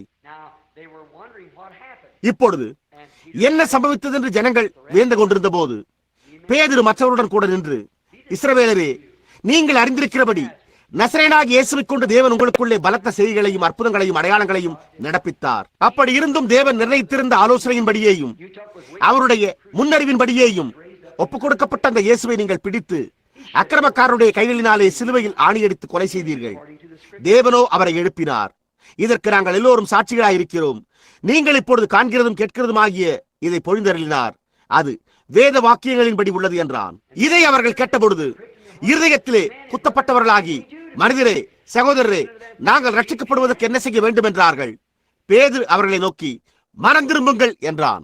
இப்பொழுது நீங்கள் உட்கார்ந்து கொண்டிருக்கும் கத்தோலிக்க நண்பனே, நீங்கள் 4 இல்லை 5 பேராக இங்கு உட்கார்ந்து கொண்டிருக்கிறீர்கள் என்பதை நான் அறிவேன். இதை குறித்து உங்கள் குருவானவரிடம் நான் விவாதித்துக் கொண்டிருந்தேன். உங்கள் குருவானவர் அல்ல, கத்தோலிக்க குருவானவரான ஒருவரிடம். அப்பொழுது அவரோ, பாவத்தை மன்னிக்க இயேசு சபைக்கு அதிகாரம் கொடுத்திருக்கிறார். எவர்களுடைய பாவங்களை மன்னிக்கிறீர்களோ அவைகள் அவர்களுக்கு மன்னிக்கப்படும், எவர்களுடைய பாவங்களை மன்னியாதிருக்கிறீர்களோ அவைகள் அவர்களுக்கு மன்னிக்கப்படாது இருக்கும் என்று அவர் கூறியுள்ளார் என்றார். அது உண்மைதான். ஆனால் அவர் அதை எப்படி செய்தார் என்று கவனிப்போம். அப்போஸ்தலர் எவ்வாறு அவருடைய கட்டளையை பின்பற்றினார்கள்? இன்று கத்தோலிக்க குருவானவர் செய்யும் விதத்தின்படி அல்ல. ஆனால் முதலாம் குருவானவரான பேதுரு, அவனை நீங்கள் அப்படி அழைக்க விரும்பினால், ராஜ்யத்தின் திறவுகோல்களை கொண்டிருந்தவன், அதை எப்படி செய்ய வேண்டும் என்று கூறினான். அவன், நீங்கள் மனம் திரும்பி ஒவ்வொருவரும் பாவ மன்னிப்புக்கென்று இயேசு கிறிஸ்துவின் நாமத்தினாலே அரசாணம் பெற்றுக் கொள்ளுங்கள், அப்பொழுது பரிசுத்த ஆவியின் வரத்தை பெறுவீர்கள். வாக்குத்தத்தமானது உங்களுக்கும் உங்கள் பிள்ளைகளுக்கும் நம்முடைய தேவனாகிய கர்த்தர் வரவழைக்கும் தூரத்திலுள்ள யாவருக்கும் உண்டாயிருக்கிறது என்றான். தேவன் இன்னமும் அழைத்துக் கொண்டிருப்பாரானால், நீங்கள் மருந்து சீட்டில் உள்ள அதையே பின்பற்றினால் உங்களுக்கும் அதே அனுபவம் உண்டாகியிருக்கும். இந்த சபையோர் அதை விசுவாசித்தால் உங்கள் தலை வணங்கியவாறே ஆமென் என்று சொல்லுங்கள். அப்படியானால் அதற்கு மாறான எதுவும் வார்த்தைக்கு முரணானது. அது மேய்ப்பன் கூறினபடி இருக்காது. கர்த்தராகிய இயேசுவே, இவர்கள் உம்முடைய கரங்களில் இருக்கிறார்கள். கிறிஸ்துவாகிய மேசியாவை இன்றிரவு பெற்றிராத திறவுண்ட இருதயம் ஒவ்வொன்றிற்கும் நான் ஜெபிக்கிறேன். கிறிஸ்துவே வார்த்தை, அபிஷேகம் பண்ணப்பட்ட வார்த்தை வெளிப்படுத்தப்பட்டது. இன்றிரவு அந்த மேசியாவை, உண்மையான கிறிஸ்துமஸ் ஈவை, தேவன் உலகிற்கு அருளின ஒரே உண்மையான கிறிஸ்துமஸ் ஈவை, அதை பாவ நிவாரண ஆட்டுக்குட்டியாக மேய்ப்பர்களின் மூலம் உலகிற்கு பிரகடனம் செய்த அவரை ஏற்றுக்கொள்ளாத திறவுண்ட இருதயங்கள் ஏதாகிலும் இருக்குமானால், கர்த்தாவே, வார்த்தையாகிய மேசியாவை இன்று அந்த திறந்த இருதயத்துக்குள் வைப்பீராக. அவர்களை உமது குமாரனாகிய இயேசு கிறிஸ்துவின் நாமத்தினாலே உம்மிடம் சமர்ப்பிக்கிறேன். ஆமேன்.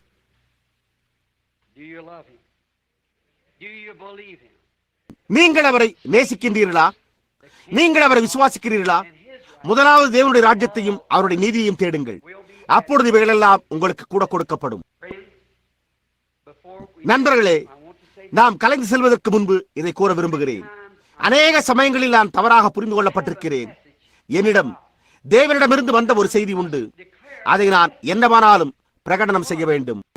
அது தவறாக புரிந்து கொள்ளப்பட்டுள்ளது என்று எனக்கு தெரியும். அப்படி இல்லாமற் போனால் அது தேவனுடைய செய்தியாக இருக்காது. அது இருக்க முடியாது. அது தவறாக புரிந்து கொள்ளப்பட இன்று எத்தனையோ குழப்பங்கள் இருக்கின்றன.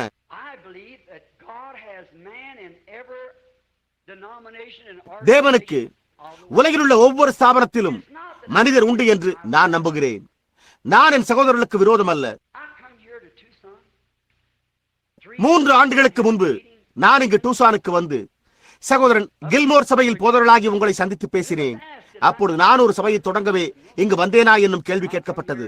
நான் இல்லை ஐயா, உங்களுக்கு உதவி செய்யவே இங்கு வந்திருக்கிறேன் என்று கூறினேன். ஆனால் இந்த 3 ஆண்டுகளில் யாருமே உதவி செய்ய என்னிடம் கேட்கவில்லை. இருப்பினும் உங்களுக்கு உதவி செய்யவே இங்கு நான் இருக்கிறேன். நான் உங்களோடு கைகோர்க்கவே இங்கு இருக்கிறேன். உங்களுடன் ஸ்தாபனத்தில் சேர்ந்து கொள்ள அல்ல, தேவனுடைய வார்த்தையின் பேரில் உங்களுடன் கைகோர்த்து இருதயங்களை ஒன்றாக்கி நம்முடைய குரலின் கீழ் வரும் இழந்து போன ஒவ்வொரு ஆத்மாவுக்கும் தேவையுள்ள நபருக்கும் சுவிசேஷத்தை பிரசங்கிக்கலாம் என்பதற்காகவே இங்கு இருக்கிறேன். என் முழு இருதயத்தோடும் எனக்குள்ள எல்லாவற்றோடும் நான் என்னை இன்றிரவு தேவனுக்கு அளிக்கிறேன். என்னிடம் கொடுப்பதற்கோ ஒன்றும் அதிகமில்லை. என்னால் வெள்ளைப்போடத்தையும் தூபவர்க்கத்தையும் பொன்னையும் கொண்டு வர முடியாது, ஏனெனில் என்னிடம் அவை ஒன்றுமில்லை. ஆனால் தேவன் எனக்கு அளித்த எனக்குள்ள யாவற்றையும், இந்த ஜீவனையும் அவருடைய வார்த்தையை என் இருதயத்தில் கொண்டு முன்னணியில் புதிதாக இன்றிரவு அர்ப்பணிக்கிறேன். நான் இன்னும் 1 ஆண்டு காலம் வாழ அவர் என்னை அனுமதிப்பாரானால் என்னால் முடிந்த வரைக்கும் விசுவாசத்துடன் அந்த வார்த்தையில் உறுதியாய் நிற்பேன் என்று அவருக்கு வாக்கு கொடுக்கிறேன். அவை எல்லாவற்றையும் பிரசங்கம் செய்வேன், அதை எல்லாம் விசுவாசிப்பேன். ஆகையால் தேவனே, எனக்கு உதவி செய்யும். நீங்களும் என்னோடு கூட சேர்ந்து அதையே செய்வீர்களா? கர்த்தாவே, எங்களை ஏற்றுக்கொள்ளும். உமது கிறிஸ்துமஸ் வெகுமதியாகிய மேசியாவை, எங்கள் மத்தியில் உள்ள உமது சமூகத்தை ரூபகாரப்படுத்துகிற அபிஷேகம் பண்ணப்பட்ட வார்த்தையை கோட்பாடுகள் அல்லது சபை பாகுபாடின்றி ஏற்றுக்கொள்ளுகிறோம். இன்றைக்கு உலகம் விழுந்து போகிறதையும் அந்த மகத்தான மேசியா இங்கு நீட்டப்பட்ட தமது கரங்களுடன் நின்று கொண்டிருப்பதையும், இயேசு கிறிஸ்து நேற்றும் இன்றும் என்றும் மாறாதவராய் இருப்பதையும், அவர் இந்த கடைசி நாளுக்கு செய்த வாக்குத்தத்தங்களையும், சபையானது அவ்வளவாய் ஸ்தாபனமாக்கப்பட்டு அது லவோதிக்கேயாவிற்குள் செல்லும் என்பதையும் நாங்கள் கண்டறிகிறோம். கர்த்தாவே, நாங்கள் அதை இன்றைக்கு காண்கிறோம். அன்புள்ள தேவனே, நாங்கள் என்ன செய்ய முடியும்? நான் என்ன செய்ய முடியும்? கர்த்தாவே, அடுத்த ஆண்டில் வார்த்தையை பிரகடனம் செய்ய எனக்கும் உலகில் உள்ள மற்ற வார்த்தையின் மேய்ப்பர்களுக்கும் கர்த்தாவே உதவி செய்யும். கர்த்தாவே, எங்களுக்கு உதவி செய்யுமாறு நாங்கள் ஜெபிக்கிறோம். எங்களுக்கு உமது அன்பையும் உமது ஆவியையும் உமது வெளிச்சத்தையும் தந்தருள்வீராக. இன்றிரவு எங்களை உமது வார்த்தைக்கும் உமது அழைப்புக்கும் பிரதிஷ்டை செய்கிறோம். எங்களுக்குள் மாம்சமான தேவனுடைய வார்த்தையாகிய உமது கிறிஸ்துமஸ் வெகுமதியை நாங்கள் இயேசு கிறிஸ்துவின் நாமத்தில் ஏற்றுக்கொள்கிறோம். ஆமேன். எனக்கோ சபையின் பாடல்கள் பிடிக்கும். வேதாகமத்தில் பவுல், நான் பாடின போது ஆவியில் பாடினேன், நான் பிரசங்கம் பண்ணின போது ஆவியில் பிரசங்கம் பண்ணினேன், நான் என்ன செய்தாலும் அதை இயேசு கிறிஸ்துவின் நாமத்தினால் செய்தேன் என்றான். இப்பொழுது இதுவோ உங்கள் மீது கடினமாய் இருந்ததால் நான் உங்களை பாராட்டுகிறேன். நான் இந்த செய்தியுடன் வருகிறேன். சில சமயங்களிலோ எனக்கு அதை கூற விருப்பமில்லை. இருப்பினும் சகோதரரே, அதை கூற நான் கடமைப்பட்டவனாய் இருக்கிறேன். நான் அதை எப்படி செய்யாமற் போனால் அப்பொழுது நான் மாய்மாலக்காரனாயிருப்பேன். நான் அதை எப்படி செய்யாமற் போனால் என் மனசாட்சிக்கும் தேவனுடைய வார்த்தையில் உள்ள என்னுடைய சொந்த விசுவாசத்திற்கும் துரோகியாகி விடுவேன். எனவே நான் அதை செய்ய வேண்டும். வித்தியாசமாக இருக்க வேண்டும் என்பதற்காக அல்ல, என் அழைப்புக்கு உண்மையுள்ளவனாய் இருக்கும் பொருட்டு அதை செய்ய வேண்டும். நான் உங்கள் அனைவருக்கும் உதவி செய்ய விரும்புகிறேன். என்னால் முடிந்த எல்லாவற்றையும் நான் செய்ய விரும்புகிறேன். இப்பொழுதோ நாம் காலங்கள் தோறும் சிறந்து விளங்கிய பாடல்களில் ஒன்றான நான் அவரை நேசிக்கிறேன் என்னும் பாடலை பாடுவோம். அதுவோ எனக்கு மிகவும் பிடிக்கும். நாம் மாத்திரம் அவர் நேசிப்போமேயானால் உங்களுக்கு தெரியும், அவர் நம்மிடம் செய்ய வேண்டும் என்று கேட்டுக்கொண்டதை நாம் செய்வோம் என்று நான் நம்புகிறேன். என்னை ஆண்டவரே ஆண்டவரே என்று நீங்கள் சொல்லியும் நான் சொல்லுகிறபடி நீங்கள் செய்யாமற் போகிறது என்ன? கூலிக்கு அமர்த்தப்பட்ட மேய்ப்பன், உன் பெயரை புத்தகத்தில் பதிவு செய்து கொண்டு சேர்ந்து கொள், இந்த ராபோஜனத்தில் பங்கு கொண்டு இதை சொல், அவ்வளவுதான் என்று கூறுவதற்கு செவி கொடுப்பீர்களா? அல்லது மகத்தான மேய்ப்பர் தாமே, ஒருவன் மறுபடியும் பிறவாவிட்டால் அவன் தேவனுடைய ராஜ்யத்தை காணவும் மாட்டான் என்று கூறியுள்ளதற்கு செவி கொடுப்பீர்களா? அக்காலத்து பயிற்சி பெற்ற வேத சாஸ்திரிகளை பாருங்கள். அவர்கள் பரிசுத்தம் உள்ளவர்களா? தூய வாழ்க்கை வாழ்ந்தனரா? அவர்கள் வாழ்ந்த விதத்துடன் இன்று ஒப்பிட எதுவுமே இல்லை. இருப்பினும் மகத்தான மேய்ப்பரோ அவர்களை என்னவென்று அழைத்தார்? நீங்கள் உங்கள் பிதாவாகிய பிசாசினால் உண்டானவர்கள், ஏனெனில் அவர்கள் வார்த்தையை அடையாளம் கண்டு கொண்டனர், ஆனால் வேறொரு நாளுக்கான வார்த்தையை, அந்நாளுக்கான வார்த்தையை அல்ல. அவர்கள் நோவாவின் காலத்தை அறிந்திருந்தால் பரவாயில்லை, அது நோவாவின் காலம். ஆனால் அது மோசேயின் காலத்தில் கிரியை செய்திருக்காது. மோசேயின் காலம் கிறிஸ்துவின் காலத்தில் கிரியை செய்திருக்காது. பாருங்கள், லூத்தரின் காலம் வெஸ்லியின் காலத்தில் கிரியை செய்திருக்காது. வெஸ்லியின் காலம் பெந்தேகோஸ்தையினரின் காலத்தில் கிரியை செய்திருக்காது. பெந்தேகோஸ்தையினரும் மற்றவர்கள் செய்த அதே காரியத்தையே செய்தனர். இப்பொழுது கடந்த நாட்களில் எனக்கு உதவி அளித்தது யார்? உங்களை கேட்கிறேன். ஒரு புல்லானது மேலே வளர்ந்து வரும்போது அது என்ன? கோதுமை கதிர் மேலே வரும்போது கோதுமை மணி நிலத்தில் விழுந்து சாகாவிட்டால் என்று இயேசு கூறினார். கோதுமை நிலத்தில் விழும்போது என்ன நடக்கிறது? முதலாவதாக மேலே வருவது ஒரு சிறு இலை. அது பூமிக்கடியில் சென்ற கோதுமையை போல் இருக்கவில்லை. இயற்கையை கவனித்து பாருங்கள். அது பூமிக்கடியில் சென்ற கோதுமை மணியை போல் இல்லை, ஆனால் அது அந்த மணியின் ஜீவனை சுமக்கும் ஒன்றாய் உள்ளது. அமைதியான தேவன் என்னும் அந்த பிரபலமான புத்தகத்தை எழுதிய நாத்திகனோ, சிவந்த சமுத்திரத்தை பிளக்க வல்ல தேவன் எவ்வாறு 1000 ஆண்டுகள் நீடித்த இருளின் காலங்களில் சிறு பிள்ளைகள் சிங்கங்களால் தின்னப்படுவதையும், ஜனங்கள் சிலுவைகளில் அறையப்படுவதையும், அரங்கத்தில் கொல்லப்படுவதையும் பார்த்துக் கொண்டு ஒருபோதும் தம்முடைய வாயை கூட திறவாமல் இருந்திருக்க முடியும் என்று எழுதியுள்ளார். பாருங்கள், வார்த்தை என்பதோ வெளிப்பாடாயிருக்கிறது. அந்த கோதுமை, அந்த உண்மையான கோதுமை முதலில் தொடங்கின போது அது தேவனுக்கு தவறிழைத்தது. முடிவில் ஒரு கோதுமை, தேவனை முழுவதுமாக பிரதிபலிப்பவர் தோன்றி அவருடைய முழு வார்த்தையும் பிரதிபலித்த அவரே வார்த்தையாயிருந்தார். தேவன் அவருக்கு பெந்தேகோஸ்தேவில் ஒரு மணவாட்டியை கொடுத்தார். ஆனால் அந்த மணவாட்டியோ இருளின் காலங்களில் உண்மையான கோதுமை மணியை போல் நிலத்தடியில் சென்றாள். ஏன் அதனால் செயல்பட முடியவில்லை? ஏனெனில் அது பூமிக்குள் மறைந்திருந்தது. அது ஜீவனை தோன்ற செய்வதற்கு முன்பு அழுக வேண்டும். ஆனால் ஒரு காலத்தில் மார்ட்டின் லூத்தர் என்னும் பெயருடைய ஒரு குருவானவர் தோன்றினார். அவர் சத்திய வார்த்தையில் ஒன்றை, அதாவது விசுவாசத்தால் நீதிமான் பிழைப்பான் என்பதை தோன்ற செய்தார். அப்பொழுதோ ஒரு இலை தோன்றினது. அதை தொடர்ந்து வேறொரு இலை ஸ்விங்லி தோன்றினது. அதன் பிறகு கால்வின் நாக்ஸ் என்னும் இலைகள் தோன்றின. முதலாவதாக என்னவென்று உங்களுக்கு தெரியுமா? அது இலையிலிருந்து பட்டுக்குஞ்சத்துக்குள் சென்றது. அது இன்னும் சற்று கூடுதலாக கோதுமை மணியை போல் காணப்பட்டது. இருப்பினும் அது பூமிக்கடியில் சென்ற உண்மையான கோதுமை மணியை போல் காணப்படவில்லை. அப்பொழுது வெஸ்லி தோன்றினார். வெஸ்லியிலிருந்து மெத்தோடிஸ்ட் சபை தோன்றினது. மெத்தோடிஸ்ட் சபையிலிருந்து நசரீன் சபை, ஐக்கிய சகோதரர்கள் போன்றவர்கள் தோன்றினர். அது என்ன செய்தது? அது மறுபடியும் விழுந்து போய் கோதுமை மணியை போலவே காணப்படும் ஒன்றை தோன்ற செய்தது, பெந்தேகோஸ்தே. இப்பொழுது இயேசு மத்தேயு 24:24 கூறியுள்ளதை கவனியுங்கள். கடைசி நாட்களில் 2 ஆவிகளுமே ஒன்றுக்கொன்று மிகவும் நெருங்கி இருந்து கூடுமானால் தெரிந்து கொள்ளப்பட்டவர்களையும் வஞ்சிக்கும். இப்பொழுது அது தோன்றும் போதோ கோதுமையை பயிரிடுகின்ற எவரும் அது காண்பதற்கு கோதுமை மணியை போலவே இருக்கும் என்பதை அறிவர். ஆனால் அதை நீங்கள் திறந்து பார்த்தால் அதில் கோதுமை இருக்காது, அது வெறும் பதர். ஆனால் நீங்கள் அதை நுண்ணோக்கியின் மூலம் பார்த்தால் ஒரு சிறு மொட்டை காணலாம். அதிலிருந்தே கோதுமை தோன்றுகிறது. அப்படியானால் அந்த பதர் என்ன செய்கிறது? சூரிய வெப்பக்கதிர் அதை கொண்டு போடாதபடிக்கு அந்த மணியை பாதுகாக்கிறது. மணியானது முதிர்ச்சி அடையும் வரை அது மணியை பாதுகாக்கிறது. கோதுமை மணியானது முதிர்வடையும் போது பதரானது அதிலிருந்து விலகிச் செல்கிறது. ஆனால் நீங்கள் கவனித்தீர்களா? இப்பொழுது தோன்றுகிற கோதுமை மணி பூமிக்கடியில் சென்ற கோதுமை மணியை போல் இருக்க வேண்டும். லூத்தரின் எழுப்புதலுக்கு பிறகு ஒரு ஸ்தாபனம் தோன்றினது. வெஸ்லியின் எழுப்புதலுக்கு பிறகு ஒரு ஸ்தாபனம் தோன்றினது.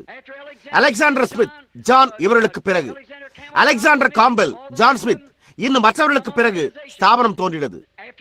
பெந்தேகோஸ்தே உண்மையை போல் காட்சியளித்தது, ஆனால் அதுவும் ஸ்தாபனம் உண்டாக்கி கொண்டது. அது என்ன செய்தது? தன்னை விலக்கிக் கொண்டது. இப்பொழுது 15 ஆண்டுகளாக வரலாறு காணாத எழுப்புதல் நம்மிடையே இருந்து வருகிறது. கவனியுங்கள், இந்த 15 ஆண்டு எழுப்புதல் உலகம் பூராவும் பரவின போதிலும் அதிலிருந்து ஒரு ஸ்தாபனமும் தோன்றவில்லை. அது எங்கிருந்தது? அது பின்மாறிய தொடங்கினது. அது மரித்து போய்விட்டது.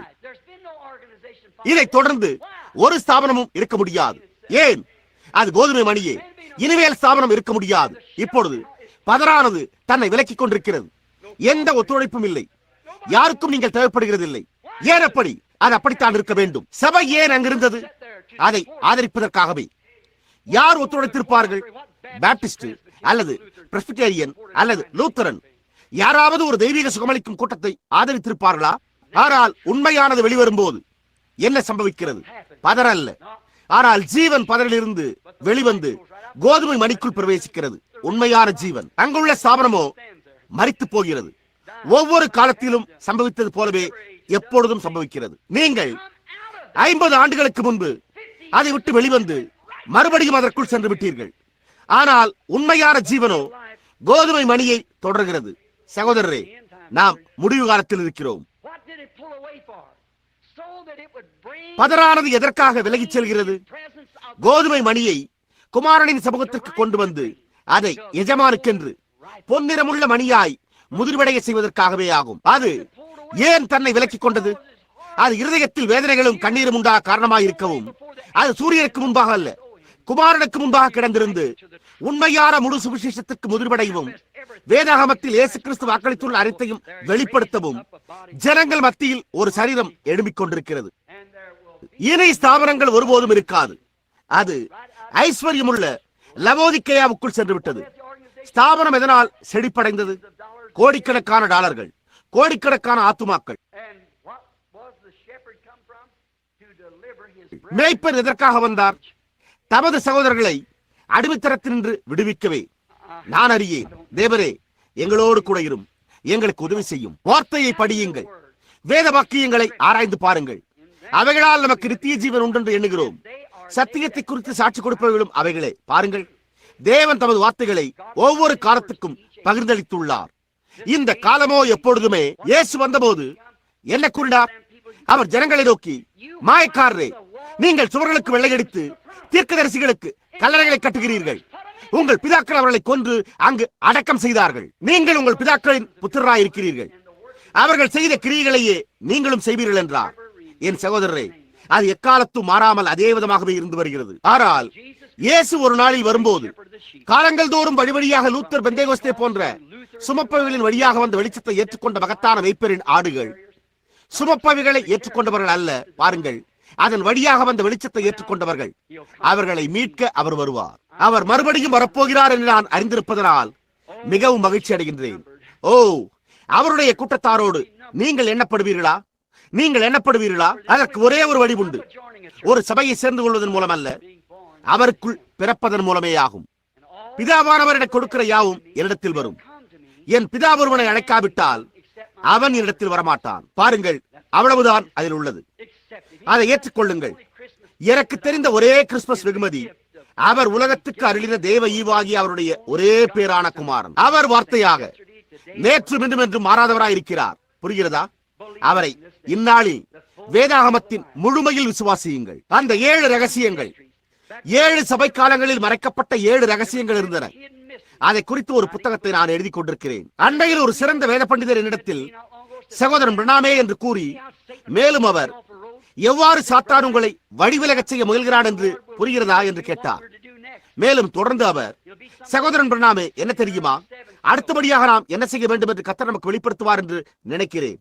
அது இந்த 7 முத்திரைகளின் கீழ் மறைக்கப்பட்டுள்ள ஒரு பெரிய ரகசியமா இருக்கும் என்று கூறினார். அதற்கு நானோ, இல்லை, அப்படி இல்லை சகோதரனே என்று கூறினேன். மேலும் அவர், அது வேதாகமத்தில் எழுதி வைக்கப்படாத ஒன்றாய் இருக்கும் என்றார். அதற்கு நானோ, இல்லை இல்லை, இதனுடன் ஒரு வார்த்தையை கூட்டுகிறவன் அல்லது ஒரு வார்த்தை எடுத்து போடுகிறவன் எவனோ என்பதை நீங்கள் மறந்து விடுகின்றீர்கள் என்று. பாருங்கள், அது ஏற்கனவே அதில் உள்ளது. ஆனால் அதை காண சீர்திருத்தக்காரர்கள் தவறி போகிறார். அதை காண அவர்களோ போதிய காலம் உயிர் வாழவில்லை. அந்த காலங்கள் எல்லாம் முடிவடைந்து இப்பொழுது நாம் லவோதிக்கேயா சபையின் காலத்தில் இருக்கிறோம். நினைவில் கொள்ளுங்கள், லவோதிக்கேயா சபையின் காலத்தில் அவர் சபைக்கு வெளியே இருந்து கொண்டு தட்டிக்கொண்டு உள்ளே செல்ல முயன்று கொண்டிருக்கிறார். ஏவாள் தன் ஆதாமை வெளியே துரத்தி விட்டாள். தேவனே, எங்களுக்கு உதவி செய்யும். அவரை கண்டடைய நாம் பாளையத்துக்கு புறம்பே செல்வோம். நாம் அவரோடு நகர வாசலுக்கு புறம்பே பாடுபடுவோம். நாம் அவருடைய மரணத்தில், அவருடைய அடக்கத்தில், அவருடைய உயிர்த்தெழுதலில் அவரண்டை செல்வோம். ஏனென்றால் அவர் நேற்றும் இன்றும் என்றும் மாறாதவராயிருக்கிறார். நாம் புறப்பட்டு செல்வதற்கு முன்பு ஒரு பாடலை பாடுவோம். நீங்கள் பாடுவீர்களா? நான் அவரை நேசிக்கிறேன். சகோதரியே, நீங்கள் சுருதி கொடுப்பீர்களா? எத்தனை பேருக்கு அந்த பழைய பாடல் தெரியும்? நீங்கள் எப்பொழுதாவது கூட்டங்களுக்கு வந்திருந்தால் எனக்கோ அந்த பாடல் மிகவும் பிடிக்கும். இப்பொழுது நாம் நம்முடைய கண்களை அப்படியே மூடி யெகோவாவை குறித்து சிந்திப்போம். யாருமே பாத்திரமானாக காணப்படவில்லை. அவரை தவிர வேறு யாருமே அதை செய்ய முடியவில்லை. அவர் இறங்கி வந்து ஒரு சிறு குழந்தையானார். அவர் இளைஞனானார். அவர் ஒரு தச்சராக, ஒரு தொழிலாளியானார். அவர் ஒரு ஆட்டுக்குட்டியானார். அவர் ஒரு பலியானார். அவர் வெற்றி சிறந்து உயிரோடு எழுந்தார். அந்த யெகோவா. மோசே தன் இருதயத்தின் மேலுள்ள மார்பிலிருந்து தன் கையை எடுத்தது போல தேவன் தமது மார்பிலிருந்து அவருடைய ரகசியம், தன் கரமாகிய குமாரனை பாவம் என்னும் குணப்படுத்த முடியாத வியாதியினால் பிடிக்கப்பட்டவராய் வெளியே எடுத்தார். அதை மறுபடியும் தமது மார்பின் மேல் போட்டு வெளியே எடுத்து அவரை நேற்றும் இன்றும் என்று மாறாதவராய் இருக்கிற இயேசு கிறிஸ்துவாக உங்களுக்கும் எனக்கும் அளித்தார். இப்பொழுது அவரையே நோக்கி பார்ப்போம். நான் அவரை நேசிக்கிறேன். நான் அவரை நேசிக்கிறேன்.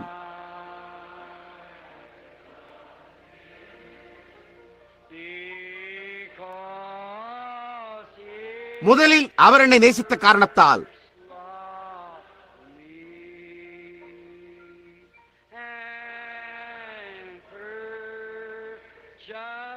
சம்பாதித்தார் என்ற ரட்சிப்பை கல்வாரி மரத்தில். அது ஒரு மெய்ப்பனாய் இருக்க வேண்டும் என்று எத்தனை பேர் அறிந்திருக்கிறீர்கள்? ஆமென் என்று சொல்லுங்கள். அவ்வாறு இருக்க வேண்டும். ஏன் ஒரு மெய்ப்பன்? அது மெய்ப்பனாகத்தான் இருக்க வேண்டும். அந்த சரணத்தை நாம் மறுபடியும் பாடும்போது மேஜைக்கு மறுபுறம் கை நீட்டுங்கள். இன்றிரவு இங்கு மெத்தோடிஸ்ட், பாப்டிஸ்ட், லூத்தரன், பிரெஸ்பிட்டேரியன், கத்தோலிக்கர் எல்லோருமே அமர்ந்திருக்கிறார்கள். நீங்கள் கரங்குலுக்கி உடன் யாத்திரிகரே, இன்றிரவு உங்களோடு இருப்பதில் நான் மிகுந்த மகிழ்ச்சி அடைகிறேன் என்று கூறுங்கள். அவர்களிடம் ஏதாவது ஒன்றை சொல்லுங்கள். தேவன் உங்களை ஆசீர்வதிப்பாராக என்று நாம் ஒருவரோடு ஒருவர் கரம் குலுக்கும் போது சொல்லுங்கள். நாம் அதை இப்பொழுது மறுபடியும் பாடுவோம். நான்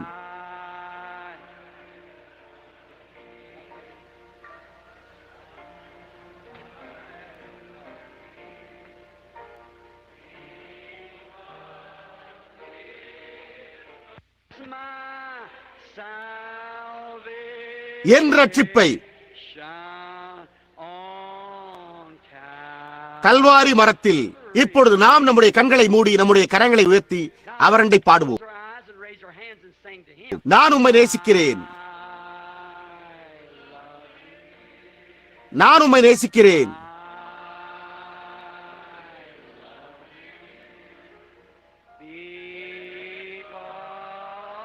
முதலில் நீர் என்னை நேசித்ததால்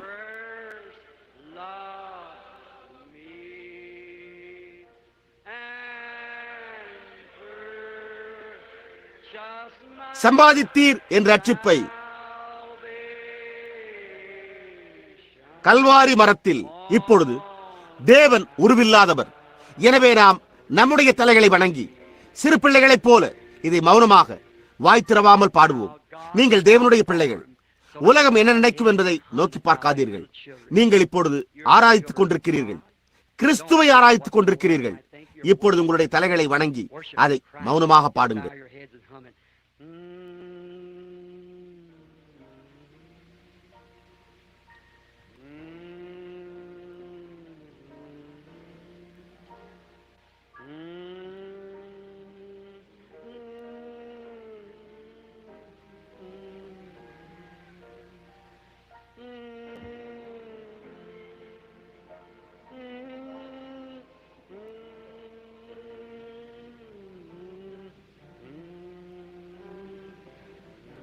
நீங்கள் தேய்த்து கழுவப்பட்டது போன்று உணர்கின்றீர்களா? ஒரு விதமான ஏதோ ஒன்று எல்லா சந்தேகங்களையும் உலகம் அனைத்தையும் உங்களிடத்திலிருந்து தேய்த்து கழுவினது போன்ற உணர்வா? அந்த விதமாக உணர்கின்றீர்களா?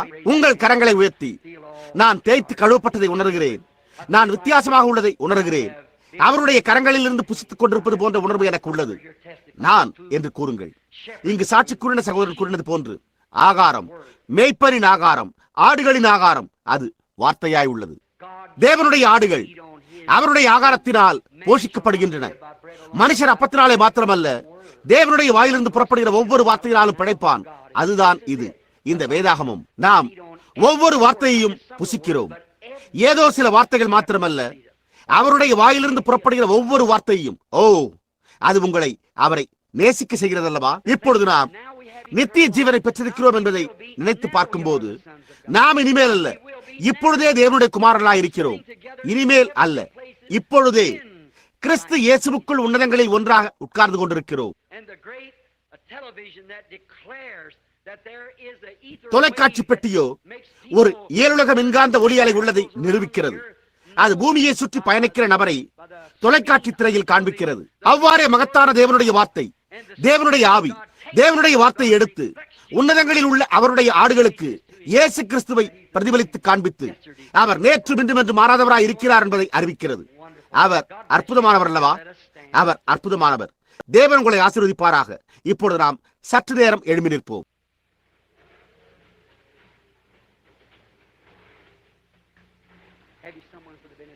ஆசீர்வாதம் கூற நீங்கள் யாரையாகிலும் நியமித்திருக்கிறீர்களா? இப்பொழுது கிறிஸ்துமஸின் போது கர்த்தராகிய இயேசுவை ஆராதிக்க கவனமாயிருங்கள்.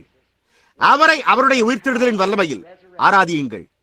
இருளின் மிகுந்த அந்தகாரமானாலும் கடுமழை பொழிவானாலும் உங்களுக்கு நான் எப்பொழுதாவது உதவியாய் இருக்க முடியுமானால் உங்களுக்கு, உங்கள் போதகருக்கு, உங்கள் சபைக்கு, வேறு யாருக்காயிலும் உதவியாயிருப்பேன். அன்று ஒரு இரவு, இப்பொழுதோ ஒரு ஸ்திரீ இங்கு நின்று கொண்டிருக்கிறாள். நான் கடுமையான ஊழிய பணியில் இருந்தபடியால் சுகவீனம் ஏற்பட்டு விட்டது. அப்பொழுது புத்தி சுவாதீனம் இழந்த 80 வயதுக்கு மேற்பட்ட ஒரு அம்மாள் இருந்தாள். புத்தி சுவாதீனம் இழந்த காரணத்தால் அவள் ஒரு குழந்தையை பெறப்போவதாக எண்ணிக்கொண்டாள். அலுவலகத்திலிருந்து பில்லி என்னை தொலைபேசியில் கூப்பிட்டு, அப்பா, உங்களால் முடியுமா என்று கேட்டான். அதற்கு நானோ, இப்பொழுது என்னால் முடியாது, இங்கு ஜனங்கள், அதாவது என்னால் முடியாது என்றேன். அதற்கு அவனோ, அப்பா, நீங்கள் அவளுக்காக ஜெபம் செய்யக்கூடாதா? நீங்கள் ஜெபிப்பதாக அவர்களிடம் கூறிவிடுகிறேன் என்றான். அதற்கு நானோ சரி என்றேன். அந்த நேரத்திலேயே அவள் குணமடைந்தாள். அவள் நன்றாக உறங்கி சாதாரண நிலையில் உறக்கத்தினின்று எழுந்து புத்தி சுவாதீனத்துடன் இரவு உணவின் போது கோழி இறைச்சியை புசித்தாள். இங்கு நின்று கொண்டிருந்த நபர் சற்று நேரத்திற்கு முன்பு அதை குறித்து சாட்சி கொடுத்தார். சகோதரன் மார்க், அவரை சற்று முன்பு இங்கு பார்த்தேன். சபையில் எங்கோ ஒரு இடத்தில் கண்டேன். அவர் இங்கு இருக்கிறார். போதகர்களில் ஒருவர், உள்ளூர் போதகர், மிகவும் அருமையான ஒரு சகோதரன். என் ஊழியம் தொடங்கப்பட்டது முதற்கொண்டு நான் சகோதரன் மார்க் அவர்களை எப்பொழுதும் நேசித்து வருகிறேன். பின்னர் நான் அவரை சந்தித்த போதோ, நான் பிரிட்டிஷ் கொலம்பியாவுக்கு சென்றிருந்தேன். தேவன் எல்லாவற்றையும் எவ்வாறு நன்மையாக செய்கிறார் என்பதை உங்களுக்கு காண்பிக்கதை கூறுகிறேன். நான் குதிரையின் மேல் ஏறி வனாந்தரத்துக்கு சென்று கொண்டிருந்தேன். அங்கு நான் தேவனிடம் வழிநடத்தின ஒரு கூட்ட சிகப்பு இந்தியர்கள் இருக்கிறார்கள். அவர்கள் எல்லோருமே மனமாற்றமடைந்து இயேசுவை ஏற்றுக்கொண்டிருந்தனர். 2 ஆண்டுகளுக்கு முன்பு தன் குதிரையை இழந்த அந்த சிகப்பு இந்திய பையனிடம் அவன் எங்கு அதை கண்டுபிடிப்பான் என்றும், அது எவ்வளவு தூரம் இருக்கும் என்றும், அந்த குதிரை எங்கு நின்று கொண்டிருக்கும் என்றும் தீர்க்க தரிசனமாக உரைக்கப்பட்டது. அவருடைய தாய் மாரடைப்பால் மரண தருவாயில் இருந்தாள். அவளோ சுகமடைந்து ரட்சிக்கப்பட்டாள்.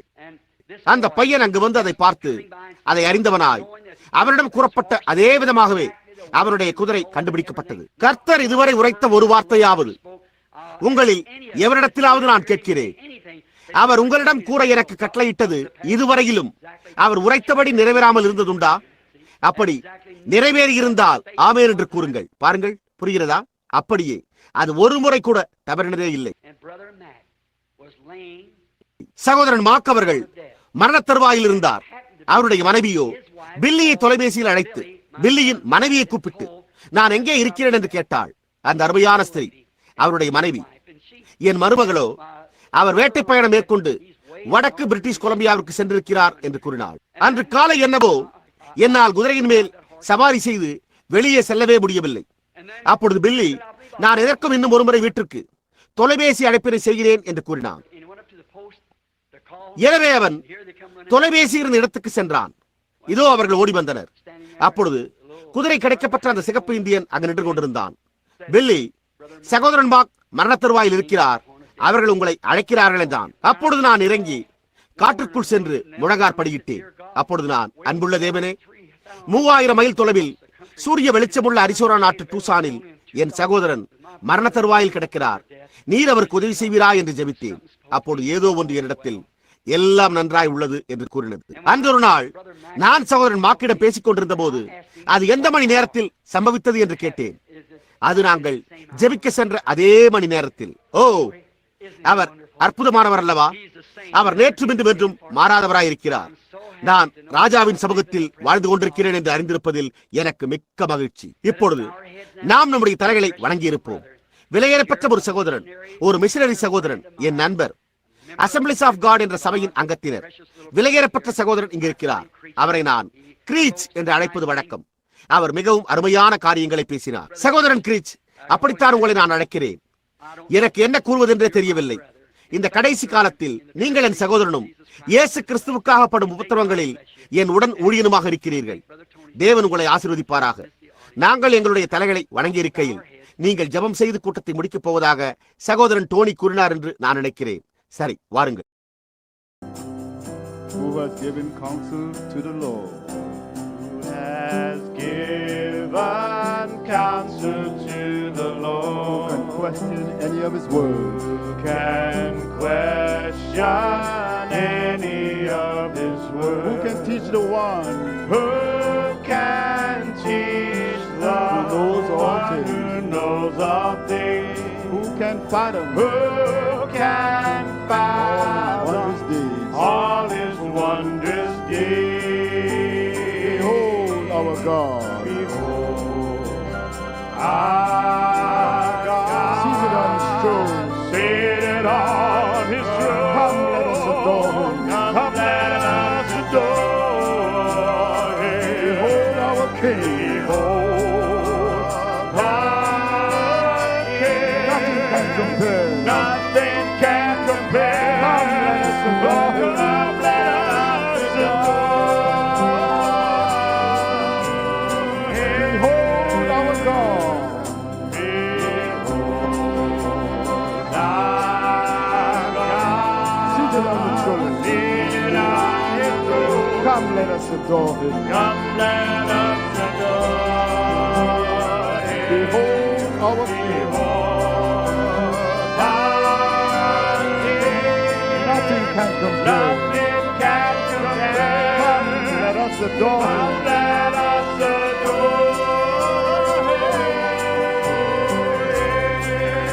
Behold our God, Behold, our God, seated on his throne. seated on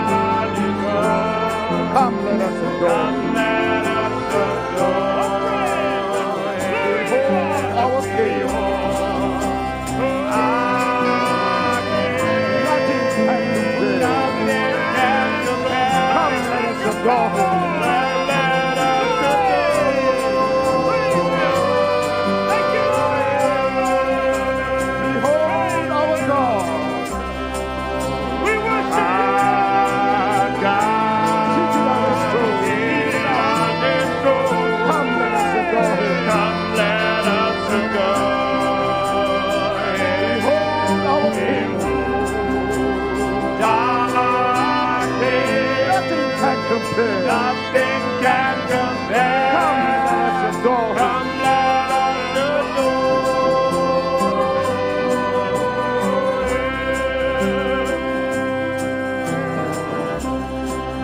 You are worthy to be adored. You are worthy to be praised. Thank you. Worthy to be honored, Lord. Yes,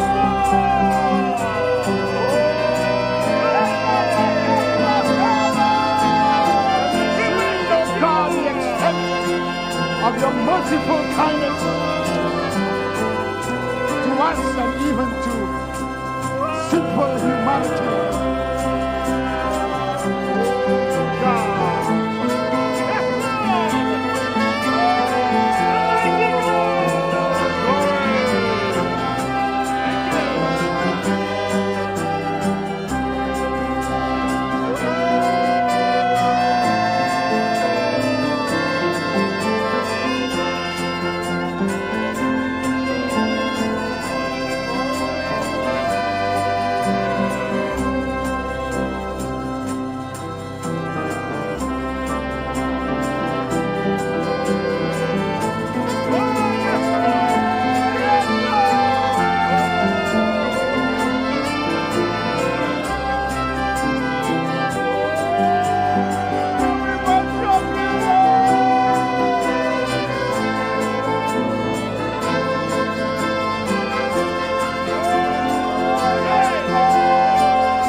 strength is, Lord. You're our hope, Lord. You're our joy, Father. Oh, you give us strength, Lord, to carry on, Lord. You give us strength to face another day, Lord. Lord, that's why we worship you, Lord. That's why we honor you, Lord, from our hearts, Lord.